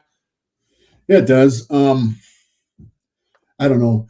I mean, when I got into law enforcement, and every person I've ever worked for in law enforcement, you're going to run towards the bullets. You're going to run towards the bad things, and that's just what we do. And the SCOTUS, they want to say you don't have to. Well, then what's the point of being in this job? To be crossing guards and give out speeding tickets. I'm sorry, but that's not it. We train, we practice, for events just like Uvalde. Those guys who stood outside, I'm never going to second guess them. I'm never going to cut them down for what they did. I will say that myself and my staff, we'd be going through that door, and we would go through that door relying on our training, which, for Cook County in northern Minnesota, it's pretty high level because we do it a lot. I've gone into several crappy situations like that, and I don't know. and with at the risk of sounding, like I'm bragging, because I'm not. It's just you do it. I mean, that's what you're here for. You're there to protect the public. You're there. I mean, if there are a bunch of kids in that school who are hiding under their desks and not knowing if they're going to see tomorrow, well, you might be that difference. So you go do it. That's the bottom line with me. Right on. So again, I do think the point is that when law enforcement officers don't take certain actions, that and this kind of goes back into the whole thing about, like social media or the governor or the mayor saying, you've got to tell me this. Well, actually, I really don't. I mean, I own this, and my job doesn't require me to, and look, and maybe I'll just make a statement and you can tell me if I'm right or wrong, or shut me down, or respond as you see fit. But there's a lot, it's the same in the military. Somebody's like, oh, I was in the military. Like, that doesn't mean shit. Oh, I'm in law enforcement. That doesn't mean shit either. Like, I've known plenty of police officers who don't have anything resembling proper training. And that's not necessarily their fault. I mean, now we're getting into a completely different issue that has to go in the politics and the budget side of the house. More training is obviously required. Instead of like defunding police, I was on board with that thought, but they had the wrong message. The message should have been like, no, police need more training. More of that money that we're taking in through seizures and whatever needs to be spent right back into that community. And bad officers don't just get, sent home with 3 days paid leave or fired, but then go and get a job in the next district or the next county over. Like, there's got to be some ramifications to that, and I think that's what you see in a lot of the auditor videos is here's a really shitty individual who's suddenly, wearing a badge and has all that authority, and they're just out there abusing it all day long. So I think the spirit in David. Yep. Okay. Here we go. Here, I'll just show up there. David saying he thinks it's an official ruling in the early 2000s.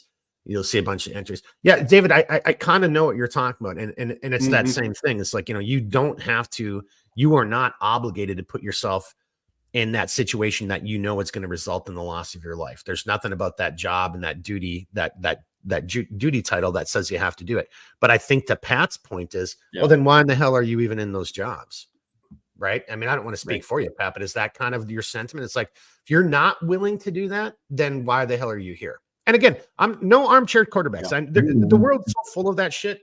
I get sick of that stuff. I wasn't there, so what the hell can I say? But you know what I mean? It's I guess when you put it in that context, to me it becomes a double-edged sword then. So say you don't go in there, all right. You're protected, I guess. And then what happens if then they come out with their panels and their review folks, and they say, well, no, we reviewed it and we think you should have gone in there. So now, you're going to lose your job. You can lose your pension, blah, blah, blah. I mean, that should never be the catalyst for doing what is right, obviously.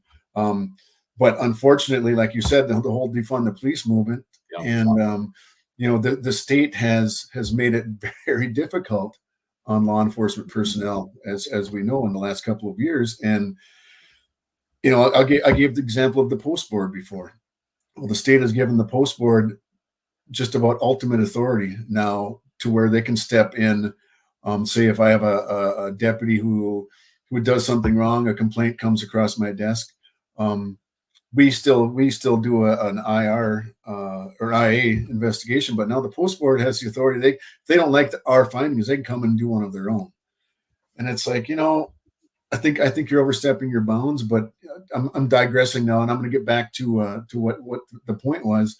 I mean, this is what we do, and it sounds corny, but it kind of is, and there are many of us that really believe in what we do, and we're going to help people regardless of I might get shot. That's to me, that's just one of the hazards of the job, and if I get shot while I'm trying to help somebody else, well, it's probably worth it. Yeah. We used to have a stupid little saying, we get paid to go out, we don't get paid to come back. And I know, to Pat, your point, I mean, it sounds corny. And like, I never wanted to like knowingly and willingly just throw my life away willy-nilly. That's not the point. Now that I'm older now, and then I've gone through all that stuff that was behind me, I'll be the first person to say, like, you know, I only want to die one of two ways. I want to die in my sleep, or I want to die like doing something good and making a difference. So call it corny, whatever you want, you know. But bring in Redbeard. Pat, Redbeard's got a couple questions. Redbeard, Blackbeard, Pat, we're at an hour 34.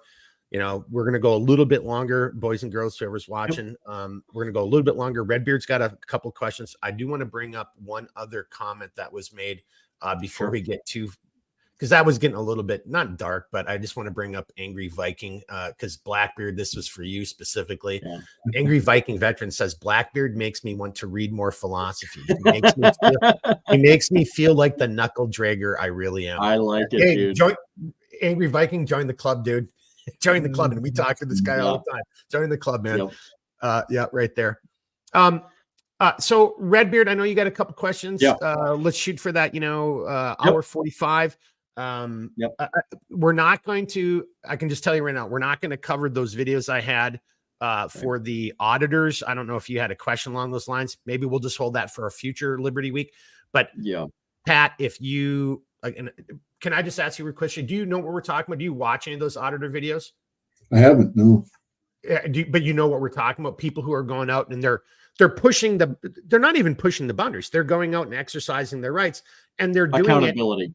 It's straight up accountability to see how people are going to respond to it. And it's a growing thing. There's a lot of these channels out there on ScrewTube and other platforms right now. And I'm here to tell you, it doesn't make law enforcement look very good. And hopefully people watch this and realize that, you know, because honestly, I think that's by design too.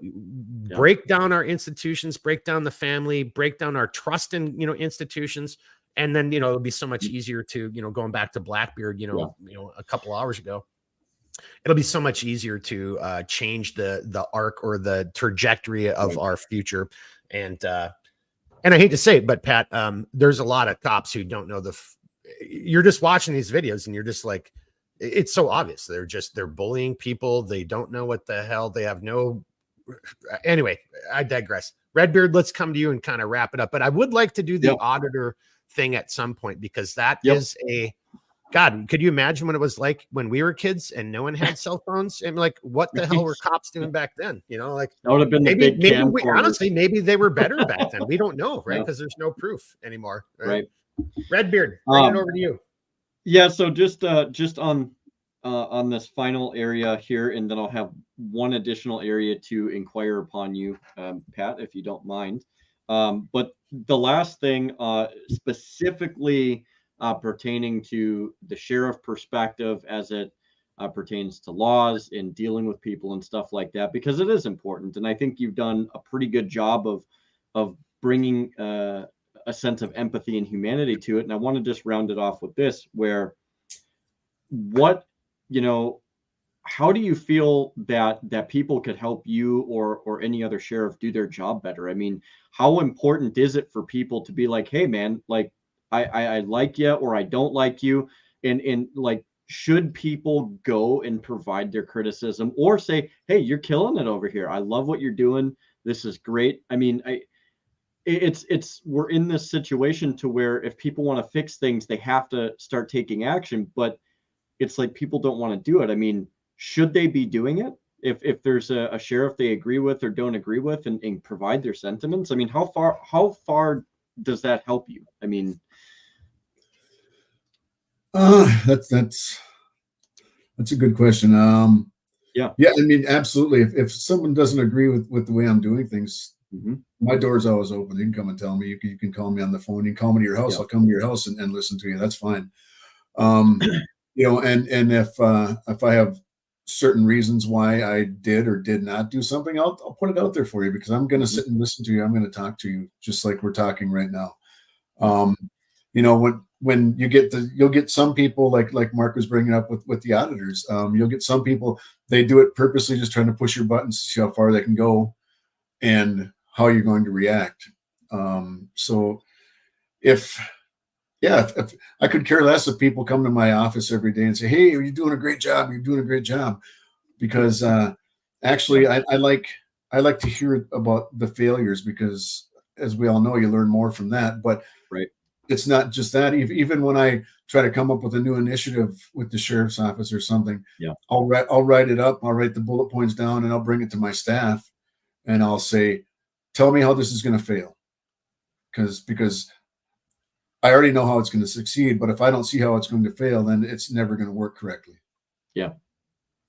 Yeah, I like that. And I think that it just emphasizes even more that people need to be involved in really not only get to know your sheriff for good or ill, but at the same time, like if you want to make that change and you want to help create a community that has good, good sheriffing and have accountability, if you will, Yeah. right? Like Yeah. you have to be involved in this and you have to bring your criticisms as much as you have to bring your praise. And I really like how you outlined that. So before I And move more on, importantly, just to both your Yeah. points though, but more importantly, that is within your rights, right? That is Yeah. liberty right there. That is how it's supposed to work.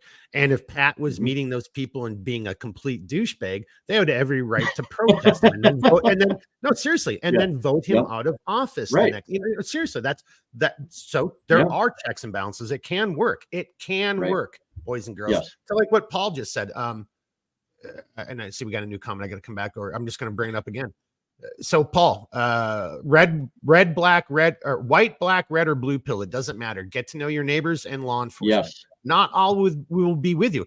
And the corollary to that is Mhm. not all will, be against you. I mean, like, you've Yeah. got to figure it out, as he's saying right there. Plain and Exactly. simple. I think Pat just like illustrated a great way that, wow, how crazy, the chief of police in, Seattle and Portland, they could have all taken a page out of your playbook there, sir. They could have learned a thing or two. Throwing that out there, maybe Minneapolis as well. Yeah. Well, just real quick. Yeah. You brought up, the right and wrong thing again, but the other thing is if I'm wrong or if I do something that was really stupid, well, you take accountability for it. You stand up, say, yeah, that was me. I'm sorry. That was dumb. I've learned Yeah. from it, and if you have to take your lumps, you take your lumps. That's just the way it is. And that's a damn good thing, because that may be a generational thing. And a lot of people don't get that anymore. We all make mistakes.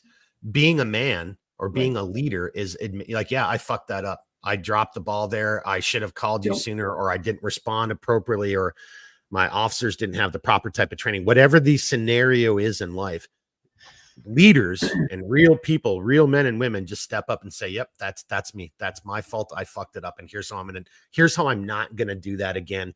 And here's what I need to make sure that we do better in the future. It's not hard to do. I mean, Yeah.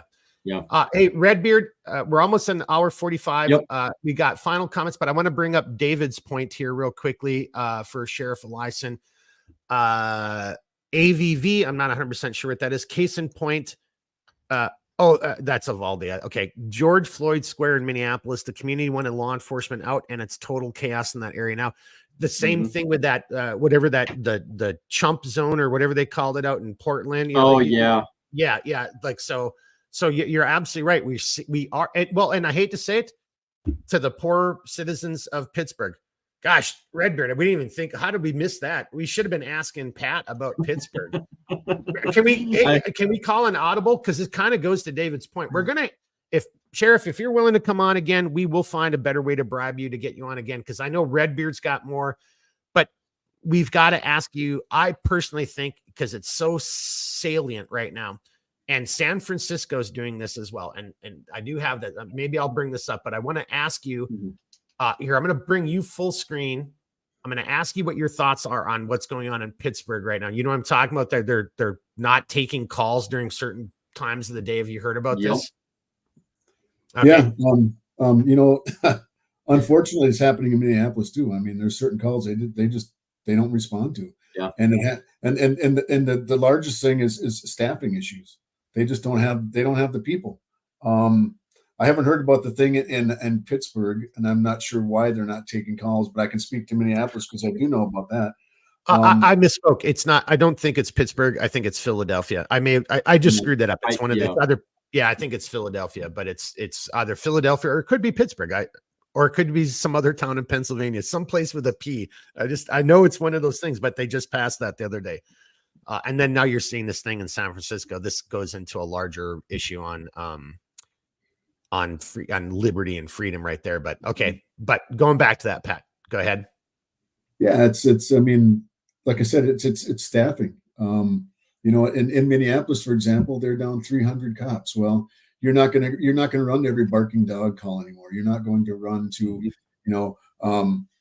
little Johnny had a hard day and now he's pissed off in his room and he's throwing stuff around. Well, that sucks, but I have to get over here because we just had a good guy do a drive-by shooting. Obviously, I'm not saying that correctly because there'd be a little more explanation and as to why we are not doing that. But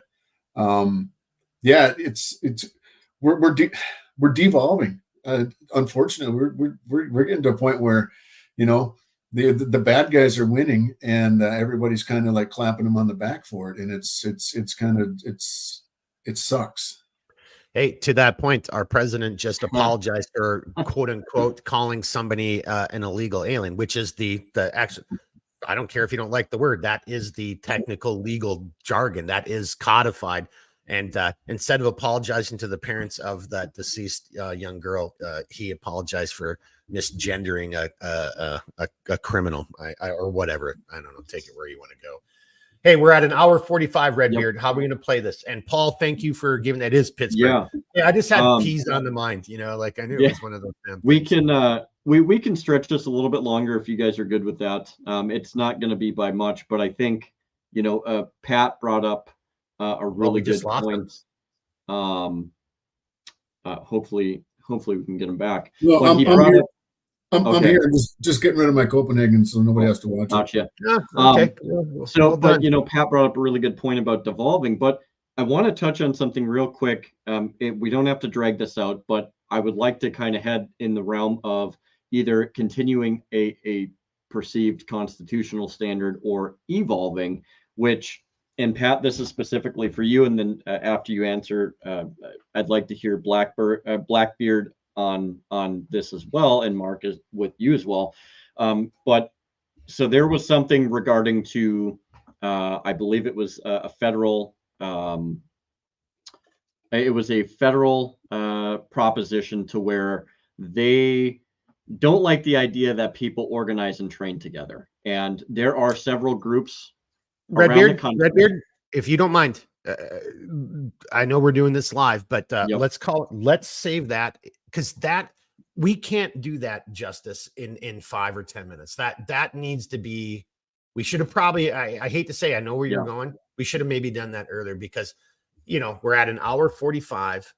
Even if we stop this at 2 hours, we won't, 15 minutes isn't going to be enough time for that. Do you think? I mean, what do you think? Seriously, is 15 minutes going to be enough to cover that? And give it what it really deserves, to the attention it deserves, and to give the sheriff time, and to give Blackbeard time. And I feel like it'd probably be a disservice to Pat if we try and do it, because and honestly, what I'm proposing right now is the first day of our next Liberty Week. If Pat, if you're willing to it, whether it's the first day or the second day, I want to take time out and specifically discuss citizen organizations, as far as whether you want to call them militia or Minutemen or whatever, because I think there is a good discussion to be had in the cooperation with, a sheriff. And I'm speaking specifically on the sheriff, because the sheriff is an elected individual and is one that's considered to be a bulwark for defending the Constitution and our rights. And so there's a discussion to be had there. But if you're willing, Pat, I would love to have you back the next Liberty Week, because this is really a burning conversation that I would love to have with you, especially after today. I think you just brought a lot more of an empathetic human approach to the sheriff department. And I'm really happy that you came on here and answered what you did, especially when some of the questions were perhaps maybe a little bit trepidatious, but you did great, honestly. I really appreciate you doing that and putting yourself out there like that. So, well, and I mean, if nothing else, I mean, it's nice to know that there's actually a good guy out there. There's a good sheriff. Yeah. I mean, like, you know, so that's, I don't if want to you're bring willing the to come opposite. back for that, Yeah. I would love to have you back. Absolutely, that'd be fun. Perfect. All right. All right. So Awesome. Redbeard, Well, I hang up. make that note, and I promise that we have to start it off with that, right? Because Yes, absolutely. seriously, my good man, I apologize. I wasn't trying to, but like, that's at least 30 minutes of conversation right there of good. Well, and I figure if we make it a whole episode, I think there's enough there to do that. So I'll put that down in my notes right now. All right. Well, then let's come down to Yep. first of his name. Let's do closing thoughts. We'll go counterclockwise. We'll go Blackbeard. Then we'll come up over to Sheriff Eliason, and then Redbeard for you for that just motivational outro. All right. Blackbeard, closing thoughts, comments, sir. My first comment is I'm curious to see whether or not Sheriff Pat is going to do a Minnesota goodbye or not. I feel targeted, and I'm sure Pat does too. And Mark. So we'll see how many goodbyes we get. But, Hey, Blackbeard. As far as the topic of the night was, this is Liberty Week, and we were discussing liberty and how it interacts with law enforcement and constitutional rights and things of that sort. And I guess what I would leave everyone with that I think is pertinent to it is the idea that there is a moral component regardless of what people say to you, and that we have to decide what kind of civilization that we want to live in. And I've said this message before, and the only reason that I repeat it is because I think it's truthful and has the potential to be effective. And the decay, like you talk about, well, we don't have enough people to answer all these calls. And with population growth, you'll have that, but the native population growth is declining. That's a consequence. The consequence of population growth comes from immigration, which you also touched on earlier with illegal and things like that. And then you have to ask, well, why isn't the governmental structure enforcing the laws that are already on the books that would deal with that adequately? And the answer is very obvious. It's because they don't want to. And so, but as far as what we can do in regards to law enforcement is we can decide, when you stare in the face of corruption, and I'm not saying all law enforcement is corrupt, and I'm not saying to fund all law enforcement, and they probably can't answer it, but you know, if people aren't like murdering and robbing and cheating and doing all these things, in theory, you wouldn't get so many calls, would you? So we can control that within ourselves. And insofar as we can appeal to a higher power that can guide us on the path to becoming better people so we can live in a better world. Because when you're better and I'm better, it's all better. And that's kind of, I think, what we want. The reason that we complain is because things aren't better, things are worse. And everybody understands it and everybody feels it. Either consciously they can articulate it or intuitively they feel it. It's the soup that we swim in. And the tyranny of lowered expectations is ever progressing to get us to say, well, I guess that's just fine. We'll just, I guess that's how it is, you know? So all those things to say is that, well, Paul is right. The higher ups, I think they not only don't care about us, I think they're actively hostile towards us. I think it's actually worse than that, unfortunately.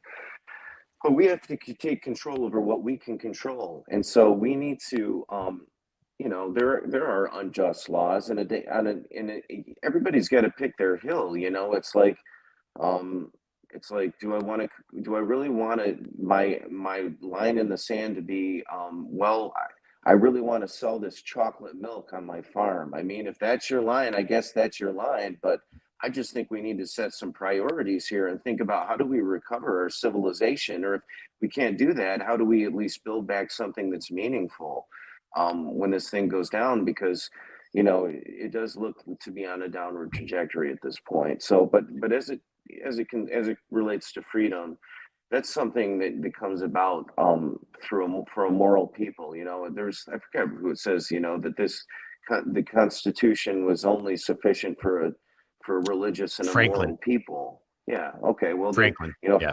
Franklin was actually a Satanist. We don't have to go into that, but he's part of the Hellfire Club with Francis. And he was Cashwood. definitely like probably a whoremonger and all kinds He of stuff. was, But you know, yeah. but you know, He's been to the thing France a is couple that, times. Okay, so Yeah. we're imperfect people. We're imperfect people, but we got to do the best that we can here. And it's in the light of that we can walk in freedom. Freedom is not I get to do whatever I want. Freedom is doing what is right in accordance with the moral law, and it's about changing the position of your heart so that you care about others, you know, to an ever greater extent, because that's when you if I care about you, if I love you, right, because there's different forms of love, but if I do, I am not going to break into your house and steal your stuff Right. and murder you. I'm not going to do it, you know, and that's But where we Blackbeard, have to go. so Blackbeard, something you said earlier at the beginning of this, though, you know, you were responding to Paul's comment. So this gentleman, Paul, higher ups don't care. And you actually said, well, I think that's absolutely the truth. And that's what I was trying to do and try to capture with those articles at the very beginning, is to show that at higher levels, whether that's in the media or your government or whatever, you're absolutely right, sir. They don't care. They actually hate you. They think you're this, that, and other. So then kind of bringing that over to Pat, you know, and then your other part, like, so this is where it has to happen, where, because empathy is not going to work going from me, you know, from us. No, it's going to have to be right here and change that foundation. That's how we're going to have. Is that a fair kind of assessment of what you're kind of getting at there? Me? Yeah, Blackbeard. Yeah, is that a fair way of paraphrasing what you're getting at? Because you have to look at it. Look, I am not in elected office. I'm not one of these guys up there, right?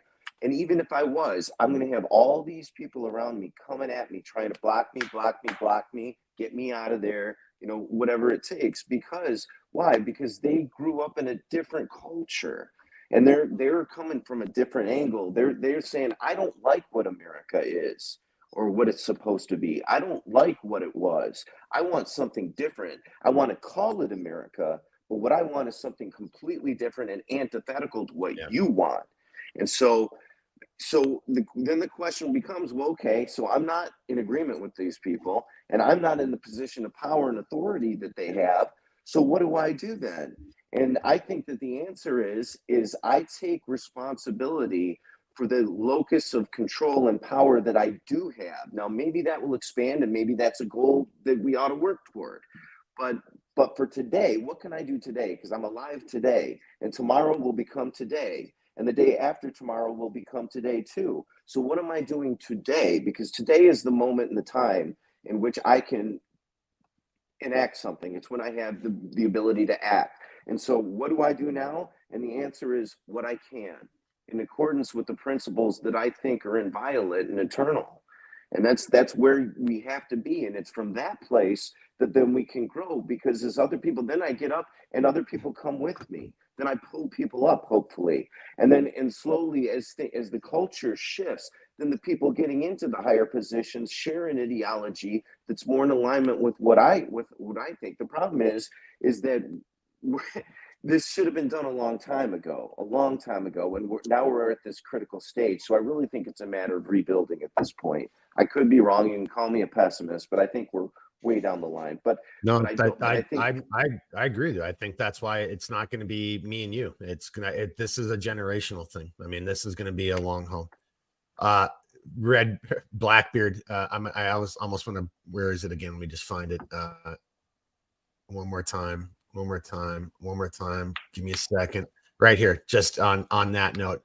That's for you right there, sir, from Angry Viking. I mean, I know you said it earlier, but god dang, you are in fuego here tonight. I love it. All right, let's bring it over to Sheriff Eliason. Again, just from the bottom of my heart, I really mean it seriously. Thank you for taking the time away from your family. Yeah. To be here tonight to field questions from us knuckleheads, and then, you know, all the other knuckleheads who are watching us knuckleheads, you know, the great men and women out there who are concerned about this stuff. So your final comments, wherever you want to go, sir, whatever you want to say. First off, the first thing you should say is, yes, I will be ready to be on your next episode once you're Yes, I will be ready to be on your next episode whenever you want me to.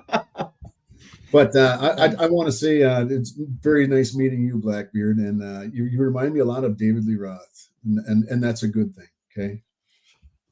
Oh, hang on a second. Wow. If I could just Wow. only do the two of That's you on flattering. screen right now, seriously. He is a suave, debonair looking guy, isn't he, I Pat? know he is. Yeah, he's It's everything he says, and he's completely right. I mean, yeah, we can't go out and say, you know what, I'm going to grab 300 people off the street and we're going to change shit right now, because that's not going to work. He's exactly right. You control what you can control, and you start making that change right there. Mhm. And then maybe that next person that you convinced that, hey, this is what we should be doing, they go out and they grab another 2 people and so on. But yeah, it's you can't. I mean, I know just from experience from my 3 terms as being sheriff. I mean, you can bounce your head off the wall. I mean, I can't tell you the amount of legislators I've talked to on the phone in my office, down at their offices, and yes, they want to hear you. They're like, oh, well, as soon as you walk out that door, somebody else is in their ear, and they've totally forgotten what you told them. Yep. So, yeah, we take our little microcosm and we try to form it the way we want it to be formed, and we get a bunch of like-minded people together, and we move on from there. Amen. And I'm going to bring up on that note right there, Yeah. Angry Viking. I mean, you had a good comment, and I just was waiting for the right time. And I think that goes along with what Blackbeard and Sheriff Eliason just said. So we'll leave Angry Vikings comment up for a little bit. Redbeard, I have no final comments because mine will go on for another 2 hours. So I'm zipping it on my side. Final comments on your side, and then closing, and then our outro, sir. But I will just say, as always, thanks to everybody who's watched this tonight. We're not quite done yet. Yeah.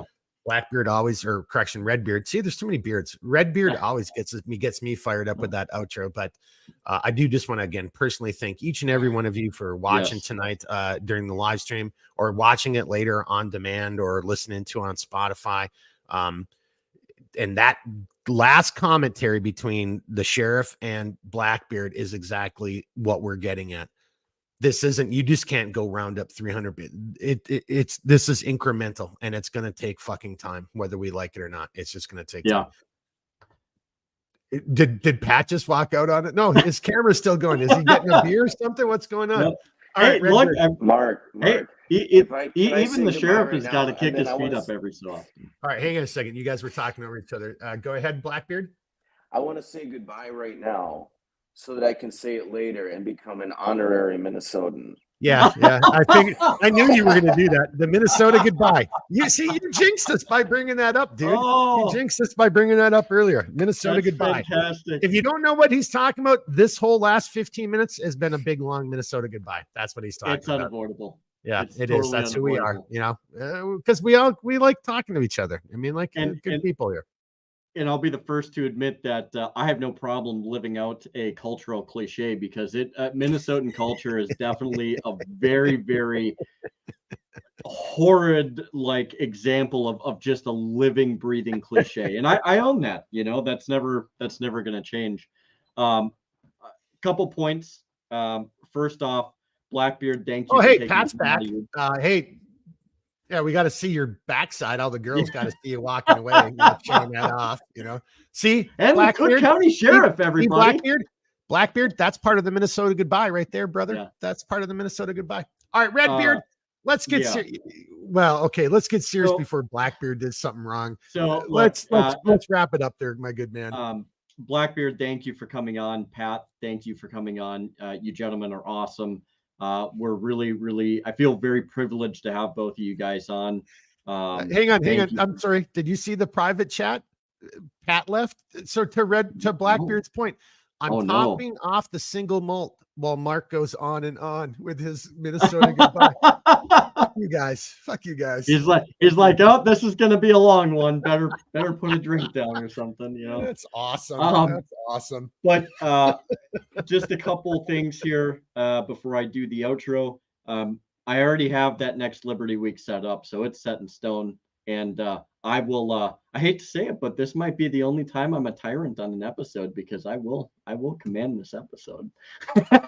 No, No. and you should, because we've got to start Yeah. there. But we have to start there, though. Let's just agree on that. Yeah, right now. and no, but seriously, it is something I really, really want to pick the sheriff's brain on, because I think it's a very pertinent conversation, and it's one that we need to have with somebody from a person of his position, because I think a lot of people want to ask it pertaining to organizing Minutemen groups or militias, but I don't know that they actually have somebody at their disposal to talk to about it. So that will be your guys' chance to field questions during that discussion, and we will allot an entire episode for that discussion, because it needs to be had.